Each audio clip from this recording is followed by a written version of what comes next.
It's the ultimate popcorn, and I don't want to hear anything else. Toffee popcorn all the way. I really like Twitch URLs. Can you give me your Twitch URLs? I really like playing I already gave you mine. I know. Liru. It's for the other people. Popcorn. Sweet or sour popcorn, Liru. Ooh, I actually just mixed both.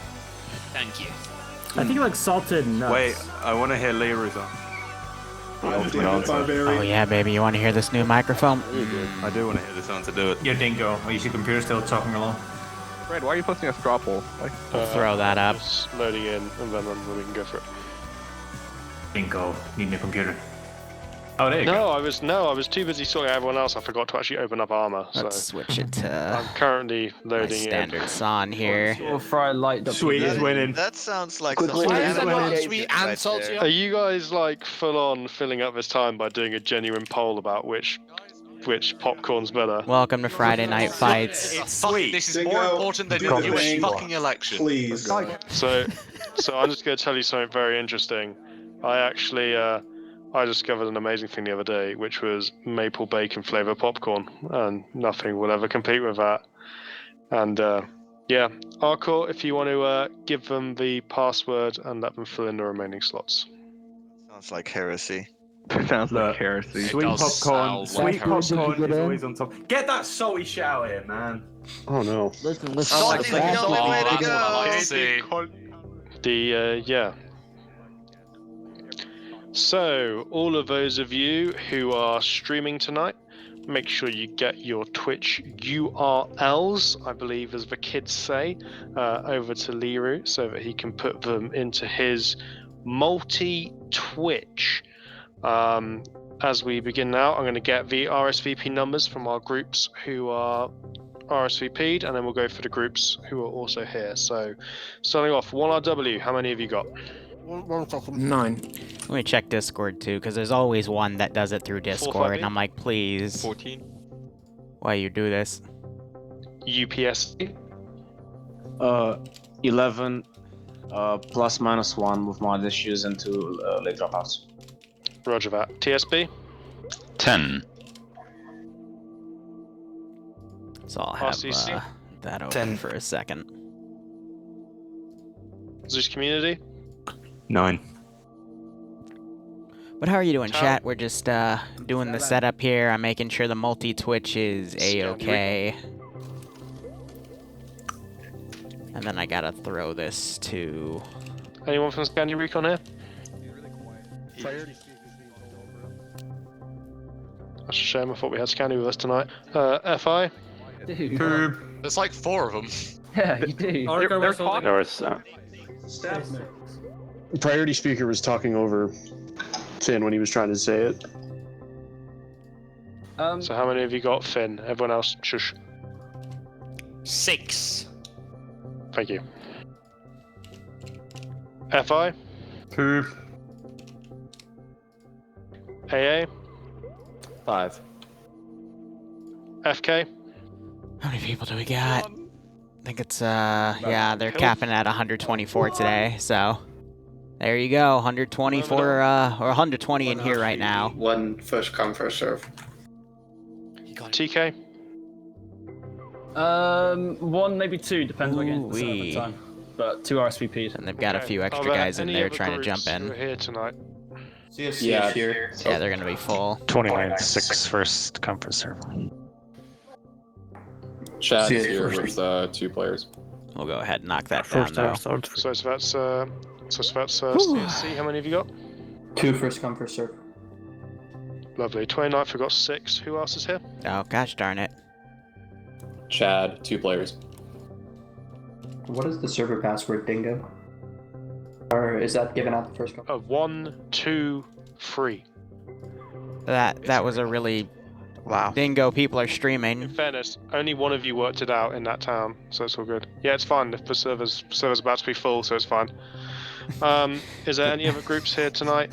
That wasn't a good idea. The server's password, by the way, will be changing every single week. Are there any other groups here tonight that I've not yet called? Tau has 2 added on from first come, first serve, so we are 9 now. Awesome. Anybody else? Arma server, 1 guy. All right, pending no one else sending me URLs, we should be okay. Was that?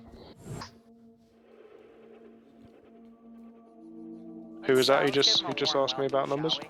I'm just gonna jump upstairs and chill for the moment because.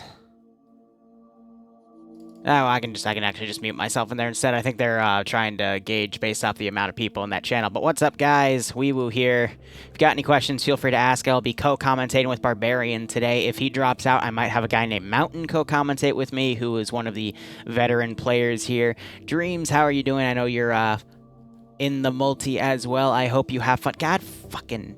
It's always poke... One second. Gotta add another one and then resend it to Barbarian and Nemesis.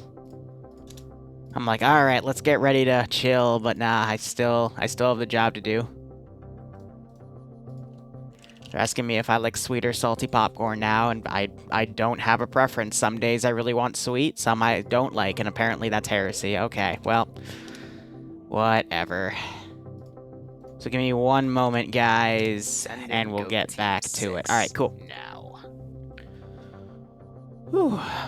Reese10, thanks for the 3-month resub at T3. I hope you keep enjoying the operations, and I hope you get a kick out of today's FNF, and I hope you're staying safe among COVID.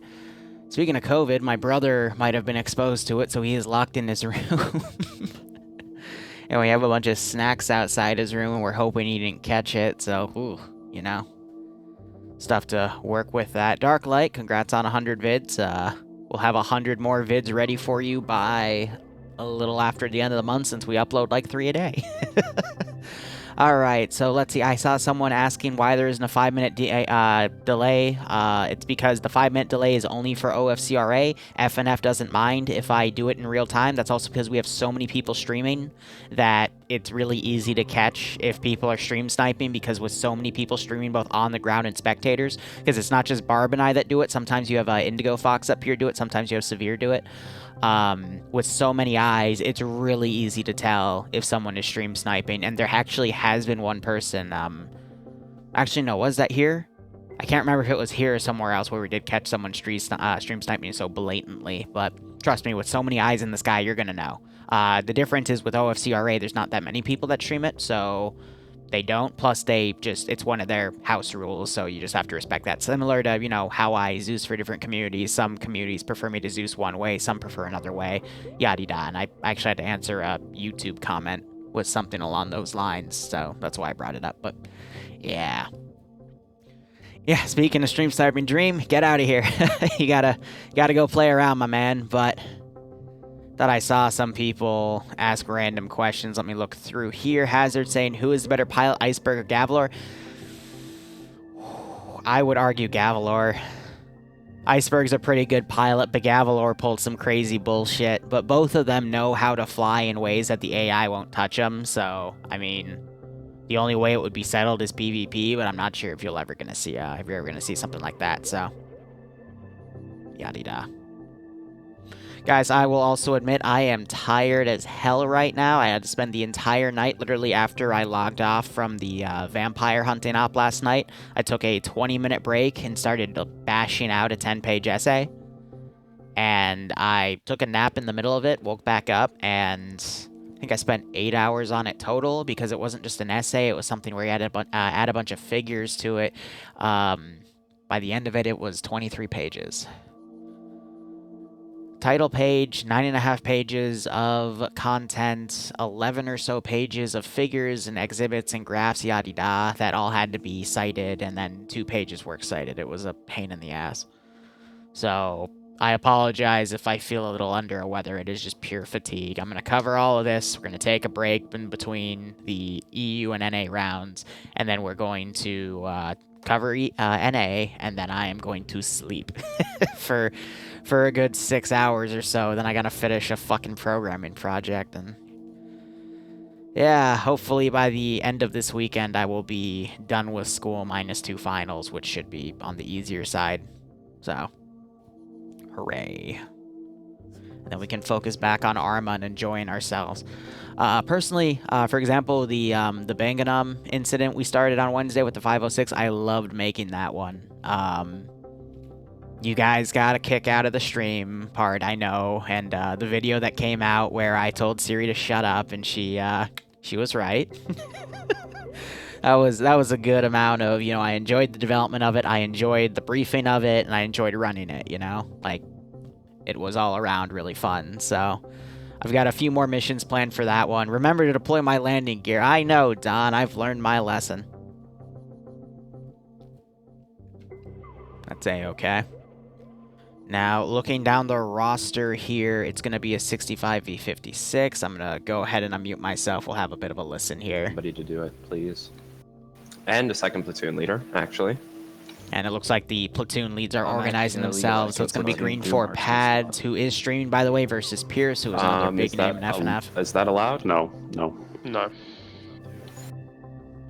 So I'm going to need somebody to switch you, or that works. First platoon lead. Oh, Dingo, perfect. Yeah, everything else looks... at your friend, yeah, right? And Hanky Dory. So yeah, I'm good. Awesome. Pierce, you got a minute on the clock. Hey, yeah, one of my guys had a crash about 30 seconds ago and can't rejoin the server. If you've crashed, you're not, the slots are now taken. They'll be able to hopefully be able to jump in from the second round if there's a crash. Okay. Other than that, I believe I'm all good. Everyone seems to have taken the places they need to. Thank you. Okay, awesome. Let's jump through to our first briefing. Prepare for the worst briefing ever, because I don't know what I'm looking at. I'm not in the server. If this briefing isn't good, I'm going to be mightily upset. There's no such thing as friendly fire, and when you're a pilot, there's no such thing as friendly ground. Liru streaming. Go to twitch.tv/. Barb is streaming too. Don't forget about Barb. I'm here as well. I don't know who Barb is, but I know Barbarian is streaming. You calm down. Liru has a multi-twitch, that's why it's there. So we all know you all stream. Be careful. Ladies, you're both pretty. How amazing streaming is. Stream snipe myself. Name, oh god, name please my don't. first child after you. Does Gav still play my ops? No, he got butthurt 2 years ago when I shot him down, which, granted, he was right to be butthurt. That was a really big stretch of my power. I should have never given him that asset and that op in the first place. I can't. He came back, played a few ops, and left again. Just let him say the bird. For reasons I don't know. Sex tape, I can't get in there. Right. Has a server broke during FNF plenty of times, after the 2.0 update especially. He's got but they think they've fixed it for the most part. From the glory of Liru's stream, it is, we're looking at Rush, so it's 1, 2, 3. It's sequential. Stream snipe the Zeus. Before you guys are starting up in the airfield. Green 4, you are starting down in the town. Green 4, you have statics. I believe you have 1 cord, and you have 2, I believe, 2 M113s. The little lunch boxes, and Blue 4 has 1. The Huey you've been provided with has MGs. That's pretty much it. Blue 4 has transport. Yeah, fairly straightforward. So sorry, I'm jumping up. I gotta change my name back to Liru here, and Barb will be jumping up momentarily. So I'll wait for him to get up here. We'll explain the operation. And, I mean, this should be fairly cut and dry. Friday Night Fights, they did update their mod set. They brought back enhanced movement. Right, he just and referred to a bunch of new Enforce maps. helmet as a green penis thing, so I'm hopping up here now. I got up here before that happened. But how you doing, Barb? I'm doing great. Suits fit me nice. I got a nice bottle of wine now, and I'm ready for some FNF. All right, I've got a nice glass of water, and if I pass out, you get all your viewership back, so... Yes! You mean all of your viewership? Oh, I was trying to be nice. No, I'll be brutally honest. I'm feeling better since then. I can be brutally honest with myself again. Okay. So yeah, we had some adjustments, some updates to the Friday Night Fights mod pack, and we have a bunch of new maps as we push in. Remember to hit P. I hit P and J for luck. Even though J does nothing. Does literally nothing. But hey, I know you remember to page up too. Ooh, yes. Because it looks like we can page up here. They didn't set a render limit. All right. So anyway, for Friday Night Fights, just for the record, for all of the new people that may be showing up, this is a 1 life PvP round. There are 3 rounds per branch. There are 2 branches. One is EU, one is NA. This is the EU branch, which starts officially at 3 p.m. EST. We start the stream a little bit later, though, because they're setting up, 124 people, give or take, to be on the server to run these rounds, and the NA branch is at 8 p.m., which is 5 hours after. I would say in total, the total time for the branches is about 3.5 hours. That would be a fair assessment, right, Barb? Yeah, fair assessment. Also, for EU people who are interested, it's 8 p.m. Greenwich Mean Time. But yeah, 3 p.m. Eastern Standard Time, or Eastern Daylight, whatever the hell it is. I always forget. But how it generally works is the operations are usually infantry focused. Sometimes there's a few extra assets given to both sides, if at the very least transport vehicles, so they can get to the opposing AO. Most of the time it is based off of attack and defend, but sometimes there are neutral sectors that you will see in the AO itself. Now, this is a sector control. Actually, no, excuse me. This is a terminal control. My bad. But it is also a quote-unquote rush terminal attack, and what that means is there are 2 different types of sector attacks, one that is sequential and one that is non-sequential. Sequential also means rush in Friday Night Fights terminology. So if you look at these 3 terminals, you have Terminal 1 with a dash next to it that says active, and then Terminal 2 and 3 say inactive next to them. This means that Blue 4 has to hack Terminal 1 first, and then Terminal 2 will be active, and then Terminal 3, allowing Independent, who is the defending faction here, to set up defensive waves to try to hold these terminals. Now, how to hack a terminal? It's really simple. You just go up to it. You would hit spacebar or enter as your interaction key. It, I believe, is an instantaneous touch, and then there is a 90-second timer that will count down. Once that 90-second timer is counted down, the terminal will start beeping for 10 to 15 seconds and then spawn a GBU and blow up the terminal in a nice little Mission Impossible style explosion. Now, during that 90-second... Yep. I have to interject, because I think you're missing the source material.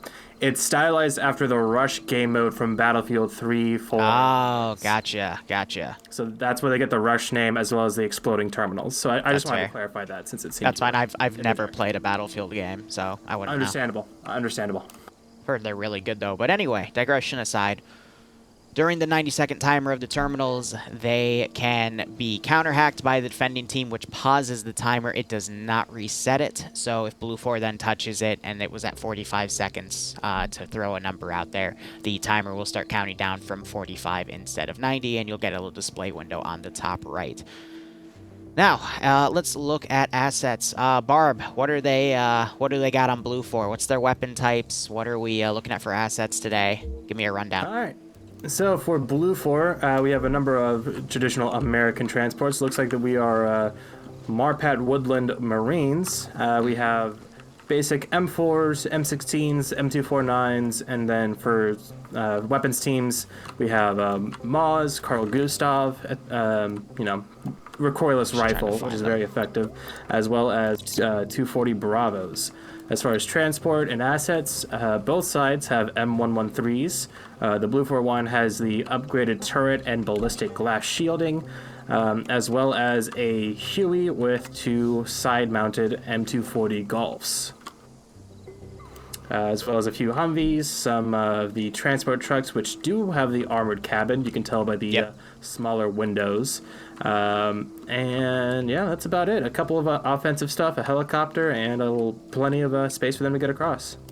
So what's important to note about the factions when we do this little rant is looking at the caliber. So main gun here is a 5.56 rifle, which is your standard caliber, but compared to what the other team might have, when the other team might have 7.62, which is a bigger caliber than 5.56, that would give that other side an advantage. But usually, at least for Blue 4, you almost always see them in this US-based kit bash, with Carl Gustav as the MAT team gun, as Barb said. That is also known as the Charlie 2 team, because they are literally denounced as the C2 section in the roster on the left, and then the machine gun teams are part of Charlie 1, Foxtrot 1, and Foxtrot 2, respectively. Infantry are pretty much everything else with the exception of Gulf and Hotel. Gulf is vehicle crews, Hotel is pilots. Barb, do you want to give us a rundown for what Green 4 have in terms of assets, similar to Blue 4? Absolutely. So with Green 4, we're having them with the more FIA-styled uniforms, that green, white, and black check, or less FIA. So it's that checkered stuff, and I think my internet is. Yeah, you just disconnected from the server. I didn't want to say anything. Yeah, no, I saw it. But they do have G36s, G36Ks, AG36s with grenade launchers, as well as 240 Bravos. So this, as far as caliber and stuff, it is a mirror match, just with a bit of a different coat on it, coat of paint. So, I mean, the gear is very similar. The calibers are pretty much similar. I'm trying to find a Charlie 1 or Foxtrot team. Here is Foxtrot 1, and they are 240 Bravo based as well. Independent AT is also the M72 Laws. So it is pretty much a mirror match here. The only slight difference is that Blue 4 has a helicopter. Independent have 2 static 50 cals. Independent's M113 doesn't have the ballistic shield, and Independent's trucks aren't armored in the cabin. So pretty much there's not really any distinctive advantages here for either side. It's going to really come down to the PvP. So now as Barb gets in, let me know when you're back in and looking, by the way. Let's look at the actual AOs itself. And the first thing I want to point out is we have these really big ridges right around this AO, and it is all part of the map. I'm back in. Nice. I'll finish this statement and find something on the environment or start talking about Terminal 1 when I finish, okay? Absolutely, you do you, buddy. Cool. So, Blue 4 has a lot of room to do Overwatch on this entire town and possibly set up their 113s and fire from very long ranges. Let me actually look back at Charlie 2 for Independent. I want to see what their weapon team unit is. It's going to be given to Yanni, and it is an RPG-32. So, I would say, compared to the Carl Gustav, it's got less range, but it's a similar weapon platform as a whole, so yes, absolutely. At the range of these ridges, though, compared to the town, the 113s are probably very unlikely to be engaged from any form of AT or even the machine guns. It's a bit of a stretch. Though they are big targets, to accurately kill the gunners would be a little bit difficult at this range. Still, how Blue 4 is going to get their foot in the door in this AO is also going to be a big question because it's all open ridge side to come down. So we might see some sort of thunder run into these AOs, but one peculiar thing about the town once you get into it is the fog really starts to pick up. You can see about, I want to say, 100 meters about halfway through this town itself, through the fog, but otherwise it starts to peter out, which will help Independent set up a wave defense to try to be sneaky. Barb, what do you got? Well, speaking of the terrain, like you were saying, yeah, there are a couple routes into this northwest part of Yolandi. We have the pass in the north and the pass in the west. That would probably be the best as far as getting them into the AO quickly using those trucks or the Humvees. But I would definitely, if I were attacking this, I would probably, I'd say attack from the west and have a weapons team up on either Hill 191 or maybe a bit further north on like point 214 or something. Give kind of an overwatch, some supporting fire as they push down. But otherwise, yeah, it's kind of a, I wouldn't say a shitty situation for Blue 4, but it's going to be a bit of a, they got to get it right. Once they get into town, then it's urban combat for the rest of the mission for the most part, I believe. But apart from that, it's gonna be a bit tough for them to get in. Now they do have that Huey, and something that we often see with air assets is that command will often have them go either on a wide flank or behind enemy lines and drop off a marksman or two. And with the mountain to the northeast of the AO, as well as kind of the ridge to the southwest, though that's a lot weaker in my opinion, and actually a lot farther, that would be good. But the mountain on the northeast side of the AO has plenty of ridges and dips and crests for marksmen to work with, and really kind of terrorize it, especially with how high up and the steep elevation advantage that they would have on top of that mountain. So that's what I'm expecting personally, but yeah, we'll see what they do with those M113s for Blue 4. So if you... Go ahead. No, keep going. I just want to mention one last thing. The blue 4-1s have that shielding, the rounded turret and the ballistic glass to protect the gunner. The green 4-1 does not, so the gunner's going to be a lot more exposed. So, a few points I want to touch on. Number one, we forgot to mention that each side gets 2 marksmen because each side is a command element, or a company element, excuse me, with 2 platoons, and then there's a marksman at the platoon level for each of those 2 platoons. Both marksman weapons are the Mark 11, which are 20-round 7.62 rifles that more often than not can insta-kill people, especially with a headshot, but body shots, it usually takes about 2 to 3 shots to kill them. Now, another thing to note, we do have Blue 4 loading a sizable team into the helicopter. I'm not seeing any marksmen in it, though, so it's probably going to be a wide flanking element, and they are loading even more people into the helicopter. The issue with helicopters these days, though, is ever since the latest RHS update from about a week to 2 ago, it is a lot easier to shoot out the engine with static guns to knock the helicopter down, whether it loses its main rotor or its engine. We have seen, over the past, I want to say 2 weeks, ever since that RHS update, helicopters have been literally shot out of the sky in a single strafe because of the recalibration of assets. One last thing I want to quickly touch on before I give it back to you, Barb. I just got a poke from Falcon. For those of you who don't know, he's one of our players on the ground. We also have a few memes about him because we made Barb quit. Barb, you rage quit on him 2 weeks ago from commentary, like a hawk. Falcon with a machine gun, classic meme. But anyway, he's poked me to say that the reason they're using enhanced movement rework instead of regular enhanced movement is because of Scandi Recon climbing in trees.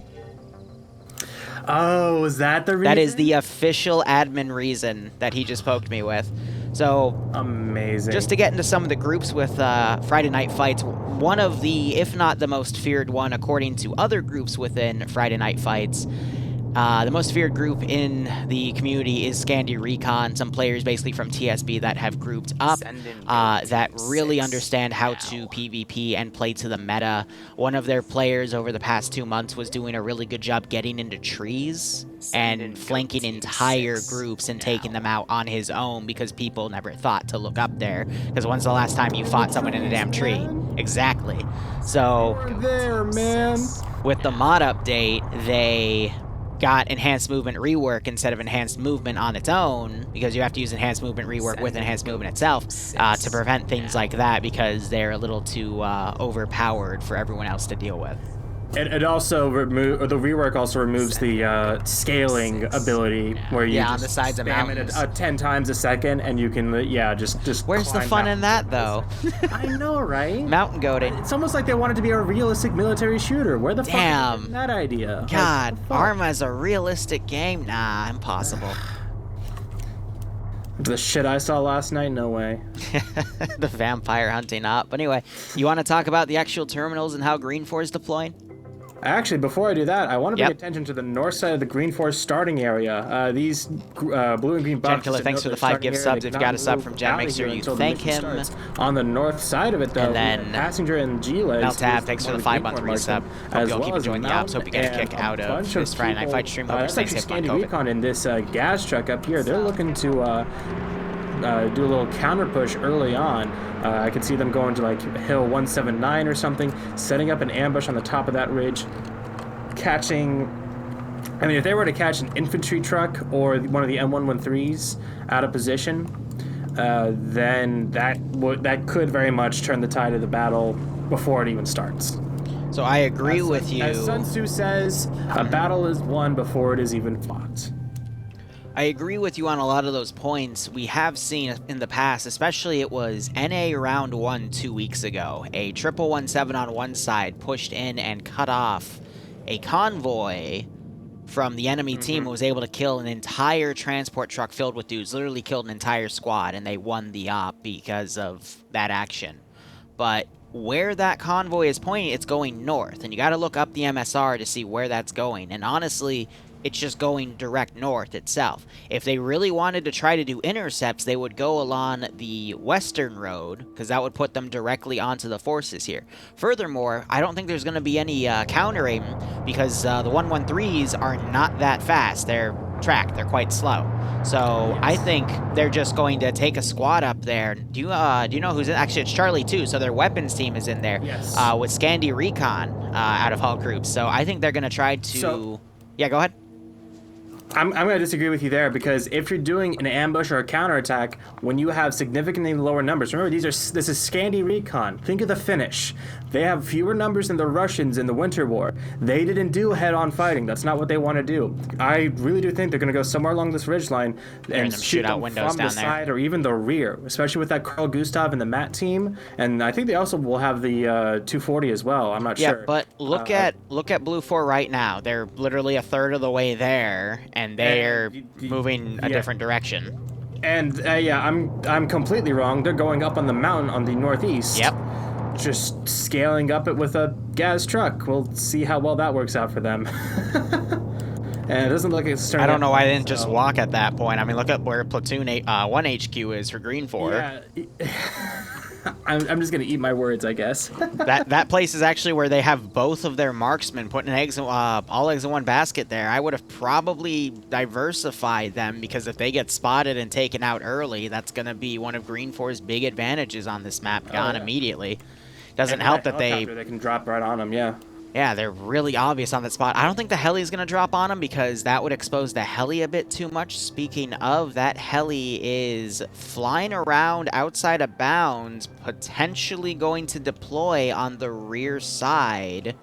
I'm going to check. There is a little patch of mountain at .191, grid ref 050034 it could land, and potentially try to set up Overwatch on the rear. But with this being a tiered defense, we're actually seeing Green 4 doing a lot of defensive areas around the terminal site itself, though we don't have any defenses at the station itself. I was also hearing some gunshots earlier, because I think they were breaking windows. Yeah, it's either breaking windows or some celebratory gunfire. Yeah. You never know. Also, we have Mike setting up an explosive trap on the road. Actually, he's disarming it. I think he's going to move it instead. But that would actually be really smart to put them right on these MSRs coming down. You rarely see explosive traps used in FNF properly. Don't get me wrong, they're used all the time, but there's so many ways that people could do them better. Effectively, that would be a better term for it. But when they are done effectively, holy crap, they do make a massive change in the dynamic of power, literally from out of nowhere. So... Blue 4, they've actually dismounted their vehicles and are proceeding along the road on foot. Not a bad idea, infantry providing a screen for the 113s, but I feel like once they get into contact as they come over this hill, they're just going to get bogged down, and yeah, like you said, trying to, I mean, just look at that western MSR, how steep it is and how long that hill goes. They're going to be exposed to all kinds of fire from that. Real quick, Charlie is breaking off to go south, though. They're either going to hug the shoreline here to come around a different flank, or potentially cross to the other island. That would be unlikely, though, because the terrain goes out of bounds real quick, but I would expect they're going to come down the coast here as the weapon teams and then try to open up another angle. The one issue... Actually, no, the fog will work in their favor, but Blue 4 doesn't know about this fog yet. You got to remember that, because they started in the high ground where the fog doesn't exist. So maybe if Charlie starts noticing that this fog is here... they're going to be a lot more comfortable moving in on the lower ground to try to maneuver. But I would be expecting it's another hybridized eggs in one basket / pincer strategy, where Blue 4 has a majority of their force coming down the MSR. It's probably going to form a massive battle line on these ridges to try to get their foot in the door, potentially come into the little military base first, use those fortifications to push in, while the Charlie team is the flanking force to try to either... cut off independent forces pulling back from Area 1 to Area 2, or just harass independent on a different flank to try to make them push back to allow Blue 4 to get their foot in the door, because the most dangerous part of this AO is going to be Blue 4 getting into the town itself. That is where they're going to be the most exposed. Absolutely. And yeah, with this military base, it actually has a little gap on the western side of the perimeter. So oh yeah, Pie Boy, definitely. Make it down behind it, they can get inside it and start using the barracks building, the couple of watchtower or like HESCO watchtowers, whatever you want to call them, and use this as a semi-decent position to lay down some suppressing fire on any defending Green 4 and help really get a spearhead into the town. Because, yeah, like you said, once they get in there, there's a lot fewer opportunities for Green 4 to shred them. It's still plenty deadly, but it's going to be a lot more of a better position for Blue 4, in my opinion. And now we're having Bravo and Bravo 2 go up to that hill 191 as the M113s look to possibly start pushing out and laying down some suppressive fire on their own.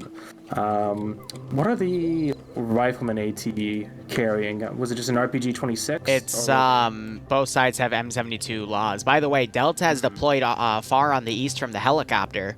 I was wondering why I wasn't seeing them. It's because, yeah, the helicopter took them, and they're going to try to move in and take Terminal 3 while the fighting's going on, so they can at least back cap it. But again, they won't actually be able to capture it until Terminal 2's taken, but at least they'll be able to fortify it so that Independent, once they're doing their wave push back, they'll run into more resistance. Furthermore, unfortunately for Independent, Scandi Recon in the Charlie squads are going to be completely out of position here, as well as the defensive 113. They were not predicting Blue 4 to take the obvious approach and thinking they would do a bit more flanking here, but that's going to cost them a lot of time. Thankfully, Green 4, Scandi Recon, they did take the gas truck so they can quickly, steam back into the AO, but it's going to be a hot second. Yeah, I'm really surprised at this Green 4 setup on the northern side. I'm sure I guess they're expecting them to come around this kind of horn around Madman's Bay, but it would be absolutely a mad idea. That's fair, Bassbeard. And yeah, between Scandi Recon being over here, yeah, the RPG 26 tunnel site is absolutely horrible. This is a pretty lopsided setup for them. I mean, they're going to be able to hook around quickly if they decide to strike fiercely, go over the snow-capped mountains to, just north of Blue 4. They could get eyes Charlie's on the rejoined. They're not going to do a flank. It's going to be... They'd have some decent eyes from an elevated This is going to get messy. Which wouldn't be the worst, but... I don't know. We're going to have to wait and see how this plays out. There's too many variables at play here to really do Blue 4 is going to do a massive battle line. Charlie has been recalled from the shore. They're going to try to be the wide southern attack force on this line itself. Alpha and Bravo start going prone to scout things out, but... Yeah, with this fog, I'm not sure how much they're going to be able to spot. Additionally, with the M113 not even being there, they're going to be wondering where it is. As I've said before, with how players in FNF work, or like how they think, sometimes, if they don't see something, if they cannot find the location, two Humvees here for Thunder runs. That it's not there. Sometimes they think, oh, we missed it and it's somewhere hiding, so they still act cautiously. We see that often with abandoned objectives, where they still take a very long time to clear it out because they're suspicious. The hair on the back of their neck stands up, Apart from that, though, we're just waiting for everything to kick off. So Green 4 down at the T intersection into town. They have AT ready because they hear the 113s at the top of the hill. There's one dude with binocs looking around.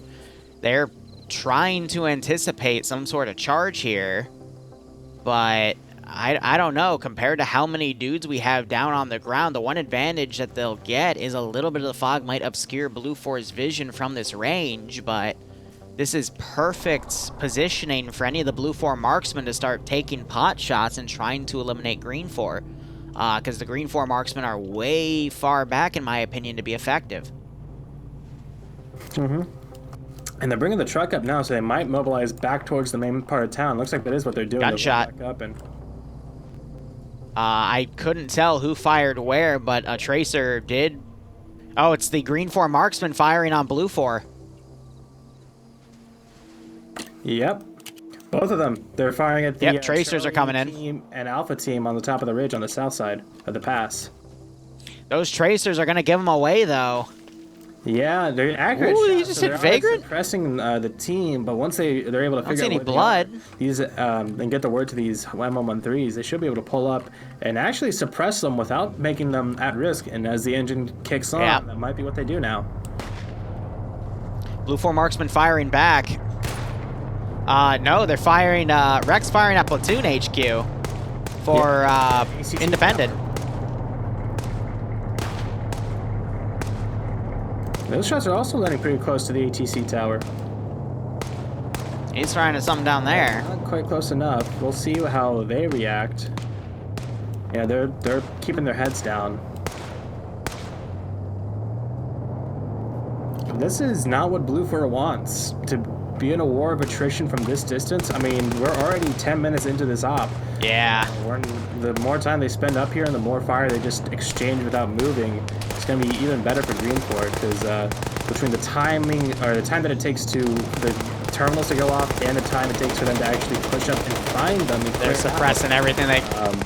that's a silly place to fire at. Strategy for Green 4 of just delaying them.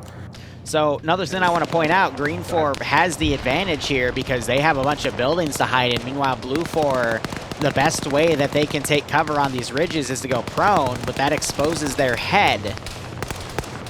So that's the thing that's going to be aimed for because it's in front of their body when they lay down forward. I'm seeing no deaths yet, but definitely some blood splatter of them getting hit.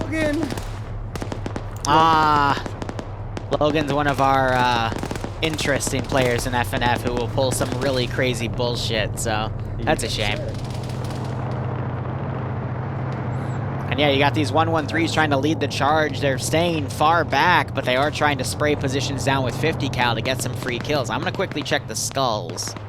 And there's not a single skull yet. It's just been long-range fighting for the most part. Though, this has allowed time for Scandi Recon and that 113 for Green 4, to start flanking around to the north and try to potentially open up a side shot. They have a medium machine gun and the recoilless rifle. They can do a lot of damage with that if Blue 4 stays here for too long. As well as the M2 on that one. Raydusk, thanks for the tier 1 sub. Hope you keep enjoying the ops. Hope you are staying safe from COVID. And I hope you get a kick out of this either side. So if they find a good position and jeez, these bullets going right past their heads. It's gonna be hard to find like a good position. There's plenty of decent positions to fire on, like Alpha mounting up in trucks. Hill up here, but as far as finding those 113s, they're staying low in the pass itself, so they're playing well as far as their positioning, not letting themselves stay exposed. Blue 4 is adapting though. Alpha just completely mounted up in 2 Humvees. They might try to do a thunder run on the far right flank on the east. I think they're gonna go down south and then try to hook around on the shore. That could work.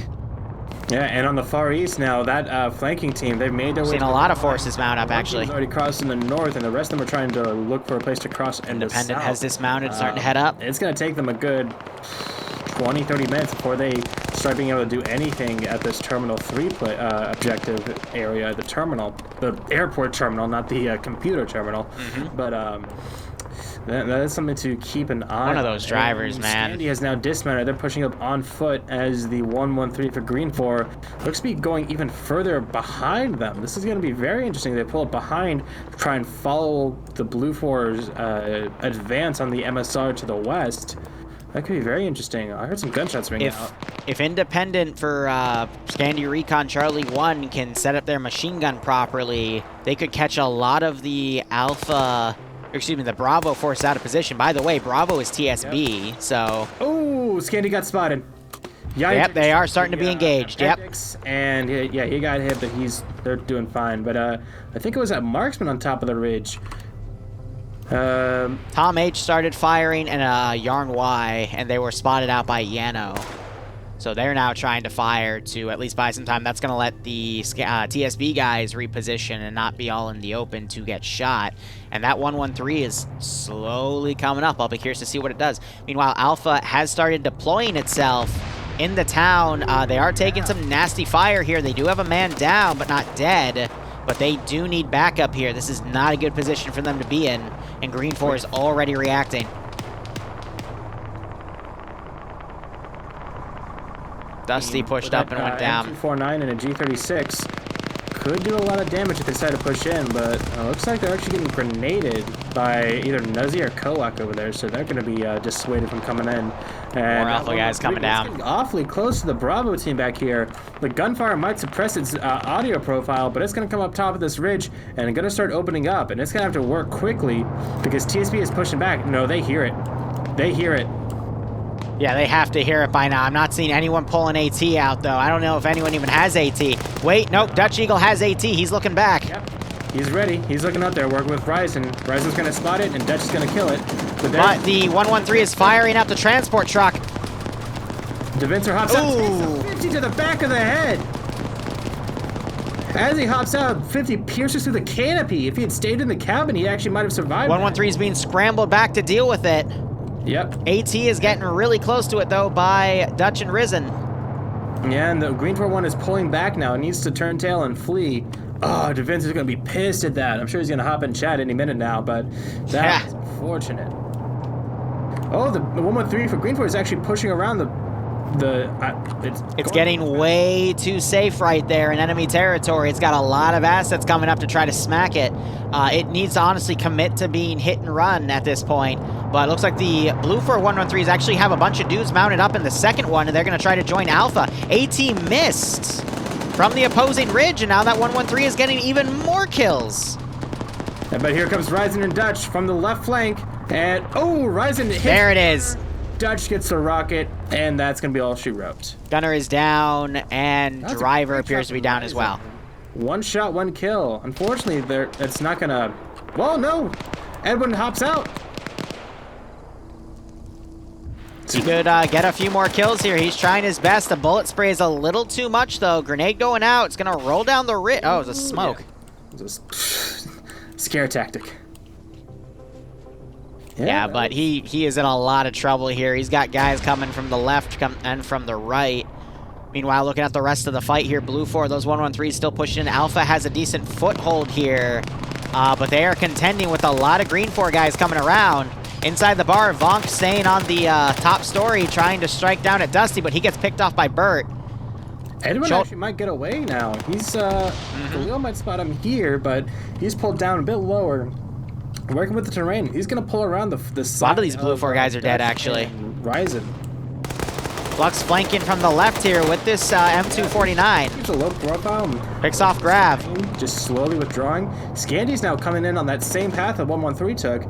And they might either try and make something happen. Yeah, that's the entire Scandy now. So they might try to rescue him and make something happen. But that's a big loss for Green 4, losing that M113 so early. That M2, I feel like was going to be crucial in taking out those the Blue 4 M113s.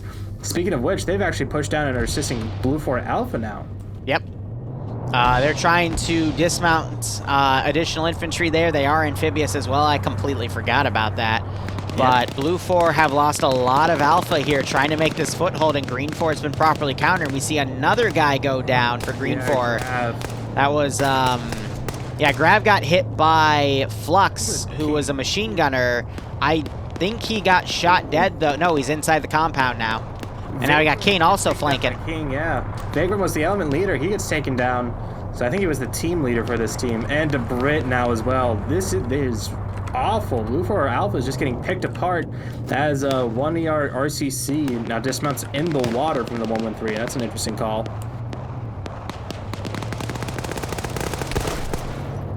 Ooh, Flux just got decked by Koak, who woke up. Nice. And then Koak just got shot by Victor and Clown on that Overwatch. No, Koak got the nice. Oh, but he's getting engaged by the 113, and the 113 gets taken out by Owl with his RPG-26. So that's 1 for 1 as far as M113's down. Koak, his internet is not having this. He's been desyncing all over the damn place. I think it's the server. The server's having some trouble. No, it's only been him. He was desyncing while he was driving that Vic into the original push as well. But with that 113 down, a lot of Blue 4 guys still in the water. These guys are out of position here. Down here, they also have their Carl Gustav guys, so this could be ugly. Meanwhile, Scandy Recon coming down the western MSR towards the east as Blue 4 has pretty much mounted up all of its force, and they're going to try pushing at that one angle, but that could expose them to Scandy Recon flanking from the rear. Yeah, now that they're going to be down in this little gully. Rek doing his best to pick dudes off. Position, taking out that 113. That's going to be a big advantage. The marksman team hasn't moved, but Edwin has actually escaped. He's hiding up on top of a ridgeline in a bush. As yes, Scandy is now on that western MSR. Wait. And there looks like they're going to be following the low ground, going into that. How many more dudes do they have? Southeast along that coast as best they can. Terrain's going to be difficult to work with. We'll hey, by the way, Blue 4 has been funneling more dudes on that eastern flank. They've doubled in size. That's been 2 helicopter trips. I wonder if that helicopter has a third group of people it's going to bring in. So even though Blue 4 is getting fucked right here, they are not down for the count just yet. Scandy Recon, meanwhile, doing a safe deployment in the back. They might be a little wild to their effective, though. And Blue 4 hasn't really made any progress along this flank. That's going to buy Scandy Recon time to close. Sorry, go ahead. I think Blue 4 on this southwestern approach near the port, they need to cut their losses and pull back. We're having the marksman Rek engage and try and cover for them, but this, I'm surprised they doubled down on this eastern approach. Because it's rush style, they need to take Terminal 1 before Terminal 2 is active, then they need to take that one, and then Terminal 3 is active. So even though they can secure it, they need to leave at least one person back by Terminal 3 and Terminal 2 to hack them as soon as Terminal 1 gets done. And they still have to travel all this way from the eastern riverbed to the western side of Yolandi. And that is... This is an EU-based server, yes, and then NA will be NA-based. 2 clicks on foot with Korsky with the salt. I think that's a problem. Your desync couldn't save you. Wait, no, you aren't the one to Korsky. It's Koak who's desyncing. Trying to get some better eyes from up there. Yep. Well... Now Blue 4 is pushing a bit more south of Yolandi proper, but they need to... the reason they're doing that is because Command reconned that out and didn't see anything, so they're going to try a different angle here. We still have Pierce as the marksman. No, it's Rek, excuse me. Pierce, I believe, is Blue 4 GC. He is still trying to fire onto Green 4 guys in here, and we also have independent firing at the helicopter. But if Blue 4 can get their foot in the door here, and then the other half of their newfound pincer strategy comes in, we could easily see the tide shift, but it could also go back into Independent's favor if Green 4's Scandy Recon attack team here closes the gap, because they're running out of time to maneuver to catch a lot of Blue 4 guys in the open to get free kills, and I don't think they're going to get there in time. They might catch the 113 out of position, but everyone else seems to be moving. Yeah, in my chat, Reject's saying that if Green Force focus on what seems to be the main push on the west, then they're probably going to get blindsided by this force to the east. And that is... Yeah, it's fair, Gorski, I feel that. Between the Blue 4 push being stifled as bad as it was, taking out one of the 113s and a lot of the infantry. Now they're continuing to push along the south. We'll see if Green 4, like the 4IB guys, are able to spot them and keep the attention over there. But if nothing's going on, they're going to start doing security. They're going to check every direction. Someone's going to start looking east, and it's just going to be a matter of time. As now the helicopter's flying over, I think those 2 squads are going to be the limit, and it's now going to do some passes. As Scandy comes up on Hill 164, just a couple hundred meters west of Rek, who's now trying to approach the town. So we have the 4IB guys in 2 apartment buildings. They're in really good overwatch positions on Blue 4 coming into the town right now. But the fog, as I say that, Map Nor is caught out of position and engaged. Map gets knocked out. The guy behind him gets knocked out. They flanked a little too far right. I was a little worried that Independence pulling out of trying to keep Blue 4 out would be too much. But that far southeastern part of their newfound battle line has caught Blue 4 Bravo out of position and already racked up a few free kills.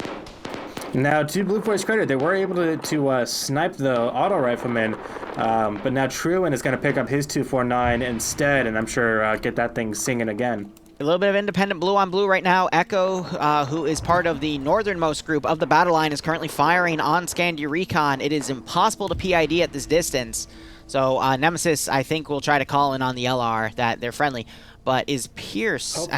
Is it Pierce? No, it's Rek. I keep getting them confused. Rek is still up here. He could get shot in the back of the head, and that marksman rifle given to a Scandy Recon member would be a very big, devastating loss. Might have eyes on him from here. Yeah, Arcor has eyes on him. He's about to get taken. Oh, if he had stayed... Oh, and Rek decides to move. His spider sense tingled. But Arcor's going to communicate that to the rest of Scandy up here, and they're going to now hunt him down. Although I'm not sure if they know that he's a marksman or not. Either way, they're going to try and kill him. Elsewhere, Koek and Burt, they're working around the perimeter of this red warehouse, trying to get in this factory sector. But yeah, they need to push north from here, and I don't think they have the numbers anymore. That flank took away so many resources, and yeah, there's Platoon 2 HQ, Echo 1, Foxtrot 2, bunch of people, like a dozen or so Blue 4 infantry up here on this mountaintop, and they don't have the time for this. They need to be a lot quicker, and they're spreading themselves out way too thin. This just shows that This just shows that both sides do not really know where either side is fully pulling back from. Green 4 thinks that Blue 4 has all of their forces in this push. Decent explosive trap there, but it wasn't in the right building, unfortunately. No, and Galil's opening up on Moxybren and Dutch Eagle's building. Yeah, he might blue on blue some of his own squad, and if he keeps up this fire. So Independent, their strategy right now is get a few free kills and then pull back. Get a few free kills and pull back. And so far it's been working, but Blue 4's second flank here now firing at Platoon and Command HQ. It's going to show them that they have another big issue here. And if that squad on the ridge were to come down, it would be an even bigger issue. But they still have the helicopters, so they could rapidly redeploy if they need to. But Scandia Recon also closing the gap. By the way, that marksman was shot. Rek is bleeding out right now. He could still wake back up. But Green 4 can close the gap on this southern attack pincer here. No, Finn and Nafs are now coming over on the rear of the surviving M113. I told you they would probably catch that out of position. But they don't have AT to deal with it. But they could still possibly snipe the gunner out. But I think he's turned in. Yeah. Yep. They don't have any GLs either. That also might be able to do some damage. But yeah, Falcon and Arcor. Falcon double tapping Rek with his machine gun, and I think Arcor is going to take that marksman rifle if he notices that it was there. That would be a really good gun to have. Yep, Arcor's noticed. And he, wow, really? Maybe he didn't recognize it. And maybe it just looks like an M16 to him. No, you always check. You got one guy alone on a hill. You want that marksman rifle, man, because that can give you so much additional advantage. And he's at an angle with Falcon where if they can get proper sight lines on Blue 4 right now, they are not in any sort of cover. Falcon could easily spray down and do a little bit of damage with that machine gun. It's just the fog is really playing against them. G-Legs is trying to support the Green 4 command team back here. As they're getting breached, they're just holding the fatal funnel here, which is exactly what I wanted to see them do. They've already taken down one of the Blue 4 guys, and now they're going to be tossing. Grenade going in, though. Ooh, that was a good one. If they got another one in there, though, it could take the building out. Yeah, which could spell death for both Bay and Aim at the Ball. Aim at the Ball is finding an angle to take, yep. You got to be really careful about this tower build. There's so many ways to get outflanked, though. Yeah, a lot of windows, lots of angles of attack. Another grenade going in. Balls is cooking it. Tosses it up to the second floor. And there it goes. Knocked out the truck, too. Well, that knocked out Dental on the roof. He could wake back up, though. And Olaf, not sure if he's stuck in there. Oh, no, he peered out, took out another guy. So they're at least making Blue 4 work for it. But Aim now has a lot of room to climb around. Might catch Olaf out of position. And he's going to hop in with the enhanced movement. If he might not be able to, though, because rework doesn't always let you do that. Oh, really? Yep. I hate that. That sucks. So yeah, Olaf is just going to camp down there because that's the safest spot he can be in. Yeah, under the stairs, like Harry Potter, just the cupboard under the stairs. But will Dental come downstairs and see Aim? He's probably going to bandage first. Meanwhile, Scandia Recon getting to the edge of the town, and they're going to start trying to close this Blue 4 gap. A flank would be devastating to Blue 4 if they are not checking their angles here. Mm-hmm.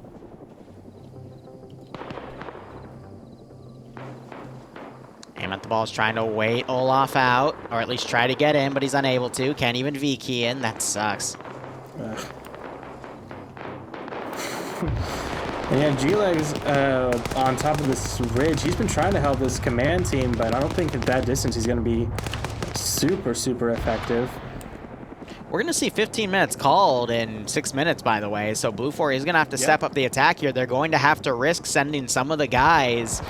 We've got some coming down from the ridge line here, but they need to flank the independent forces still on garrison. They don't have the time.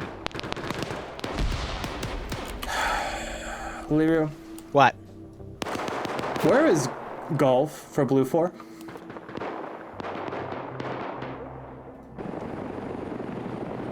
They're just vibing on top of us, mountaintop, man. No, Recon. Blue 4. Blue 4. Not green 4, blue 4. All for blue. What, you mean the other 113? Yep. Where is it? I don't know, but the crew's dead. Naps and Flying Finn apparently took him out. Oh, nice. So that's all the M113s out of commission for this. As Scandi Recon is now assaulting the factory sector from behind, Yanni's battle buddy gets taken out. He needs to actually roll out of there because he's getting suppressed. So the crew left the 113. I can't find their bodies though, but they are to the southwest of Flying Finn and Navs, a little under 100 meters next to a tree. I have no idea what happened. I don't know what happened to the 113 either. Scandi Recon starting to do their flank, by the way, getting a few free kills off of that. Couple of them. Oh, Nemesis opening up. Nice. He got Lucas's battle buddy, staying him back in this compound. Yeah, now that they're being sandwiched like this, if 4 were to push in or be a little bit more aggressive with their suppressing flyer, then they could completely eliminate this western front. I mean, Independent, they're starting to encircle that flank. I could see them taking it. By the way, Aim at the Ball is breached on Olaf and managed to get the kill. Now it's just Denaldo up there, but Blue 4 need to send more guys in because we're about to see that 15-minute warning called. Another 4 minutes. Ooh, and Lucas this is might... when it like really matters. Just having the ability to work between battle. No, he didn't throw it too hard. Sorry, Lucas might get blown up. Phone call interrupt my webcam. Lucas just got blown away by a grenade after he knocked out Infidel. He did a really good job smoking his building to conceal himself. Arcor's now running into breach. He'll find him dead. Lucas did have the Carl Gustav too, so I'm not sure if he's going to take it because he didn't take that marksman rifle earlier. But Green 4 doing a really good job closing the gap on Blue 4's western side of the southern attack. And now Blue 4, I think, actually has lost the numbers advantage. So if all of Green 4 starts breaching, things will be okay. But Green 4 actually just dropped the Dishka from the rooftop down to the ground floor to reposition it. That works. You still have Denaldo in the Overwatch tower, and he's killed a guy, knocked a dude out. He's holding his own here, stalling Blue 4's entire push. And they're trying to throw more grenades up there to breach him. But I don't think this building can be damaged anymore. Green 4 marksmen also, I have no idea where they went. I think the HC can be collapsed one more time, but I'm not Possibly. sure. But yeah, Blue 4 shouldn't waste any more time here. They just need to put a guy on the cache, or excuse me, the terminal, and keep moving.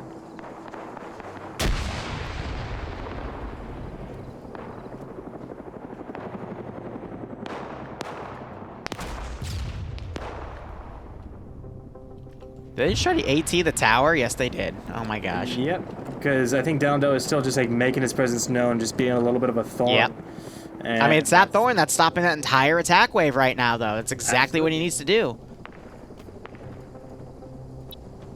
Nemesis on 2 kills now, leading the charge for Scandi Recon to continue this flank attack, and they have knocked out at least 50% of this assault force. It's up to TSB now and Pierce to continue this flank going because the rest of Blue 4 is nowhere to be found. Nafs and Finn, meanwhile, are to the south trying to find any more Blue 4 forces. Sorry, I cut off because I thought Pierce was going to get a kill there, but I think Edwin jumped because I don't see a body. It was that or Falcon, perhaps. Falcon, he's crouch walking to try to avoid headshots.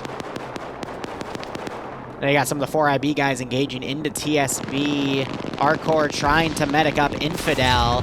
And wow, the chopper just got... That was an awesome shot. I'm glad I looked up right there.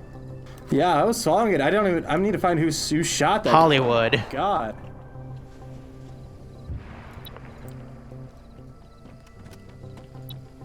That was Tackleberry. Yep, he's got that aircraft kill, and he was... Great shot. He's got that 18 mark. So good for him. He still has his M72. Oh, there he drops it. Well done. Especially on... I mean, it flew really close to the sun, so to speak. G-Legs apparently has been taken out as well by the roaming Blue 4 force. So a few trades from each side, but... Yeah, Falcon just got a pick-off kill. Yeah, any second, the 15-minute timer is going to start. And another 20 seconds. Taking down Denaldo. Victor Reznov is holding this back line for Terminal 2, which is in this church to the west of the church. Or actually, no, that's like a town hall, the statue. And Finn and Nafs are coming in. This church houses the second terminal. And Blue 4, I mean, I don't think Blue 4, they have the numbers. Even if this Eastern group pushes in, they'd have to do some real work to get into Terminal 1. And that's what this all hinges upon. Numbers are a bit even right now as I look right and left, but Green 4 is much better positioned, and Blue 4 is just about 3 small groups at this point. And they're perfectly sized, so Independent can just encircle and sweep. And now you have that stolen Carl Gustav taken by Arcor from Lucas, and he is firing into buildings trying to find where... Arcor and Nemesis now, they're actually making a play. They're going to be coming around the back of TSB's hiding. That's what I was just talking about. A little row of townhouses. We'll see. They might clear building by building. I'm sure they're listening. They're hearing the voices. Yep. Door just opened. Yano just jumped out. Almost caught Nemesis out of position. Immediately engaged by Falcon, though. Nice. That was quick. Off, with a few scratches, but now their position should be known. Yeah. Yano's coming up here. Sees his buddies 249 sticking right out of the ground. Ooh, and gets lit up as he pokes his head out by Falcon. Because Falcon has that 240B. He's got that 7.62 NATO machine gun. A lot heftier than Getting a lot of good kills with it. Oh, yeah. I mean, you fire enough bullets at someone, they're going to die eventually, I guess. That's his theory. And Yano now going to come up and execute Nemesis. Falcon did pick off Pierce, though, with that machine gun. So they're still trading pretty evenly. Arcor now trying to get Yano. Throws a grenade in there. Yano comes out. He dumped a bunch of rounds into Nemesis' body. Still Yep, Arcor running up. Oh! Yano had him, though. Just gotta get... He's got that double tap on both of them. Yeah, because their bodies... Them being alive makes their bodies... still have physics. Yeah, exactly. Edwin ran out. He got picked off, and these remaining Blue 4 guys are actually collapsing a lot of the attack force here. They are still well in the game. Victor Reznov from the bell tower with that 249, or 240 actually. Eat your heart out, Lee Harvey Oswald. He's going to be doing some work with this if he waits long enough and finds a good group of Blue 4. Trying to catch people out of position there. He might see Wuna. No, he turns around as soon as Wuna starts going in the open. Ah, the luck. Isn't that poetic? All right, now it's on the western side. Just up to Falcon with a machine gun here. He is overwatching Blue 4's building with the remaining TSB guys. We're seeing some 4IBs getting picked off by Martin and Drake. Pierce also, was that Pierce? It might have been Pierce, might have been a different guy, but one independent guy just got hit. I thought I saw Pierce guy die earlier, so. Liru, I need to bring your attention to something. Yep. Look at the Falcon's weapon. Specifically, look at the optic that he has. Did he take the MOS? That's why I didn't see it on the gun earlier. Yeah, he took the MOS for the machine.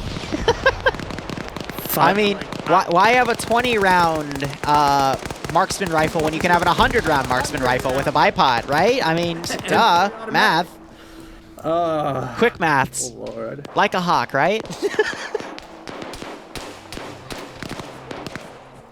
All right, so Independent, they have come. They're trying to form a defensive line on this hospital here to stop this Blue 4 attack wave, but Blue 4 has been getting a lot of good kills here. As I say that, Jay Sterling catching Martin out of position, and Kemp catching another Blue 4 guy that went to his building. And I think at this point, Independent have more forces than Blue 4, but Blue 4 has managed to sneak a few dudes in Terminal 1. They're going to catch 2 dudes out of position because they're not looking at the doorway. Except they traded evenly because the guy that looked at him was being way too slow with that. And now everyone else is looking that way, tweaking someone around the exterior, but everyone on that radio building... I think starting to funnel out. Yep. Yeah, because they're being attracted by the gunfire. Andreas, man, needs to be careful. He needs to stay in one position, just hold an angle right now. Shadow getting kind of out of position by Flood. And they're just running for it instead. That... Yeah. Ah, what a wasted opportunity there. if they were a bit more aggressive in pushing in, even if they traded again, just that 1-for-1, start hacking that terminal and watch the doors. Actually, a bit of friendly fire between Andreas Man and SDS. Catch, no, he pulls out. Twinking is looking on again with a marksman scope. Where the hell did he get that? Oh, he probably picked that off of G-Legs along with that truck. But yeah, he holds his trigger finger, and he's gonna escape, trying to get back out of there. Hey, is it just me, or is your time remaining blocked out on the bottom right of your screen? It says approximate mission time remaining now, but I still see it. It's about 10 minutes. Oh, it's like just out. Oh, there we go. It's when it gets to less digits, it'll come up. That's funny. Yeah. But yeah, with charge goes off, and the fog's a lot thicker now. Yeah. Twig King try to push in. He might have died to that explosive trap. Let me try to find his body. You keep looking. Oh yeah, Flood. If the trap didn't get him, Flood just decked him. Oh yeah, no, he was on the corner and got oofed.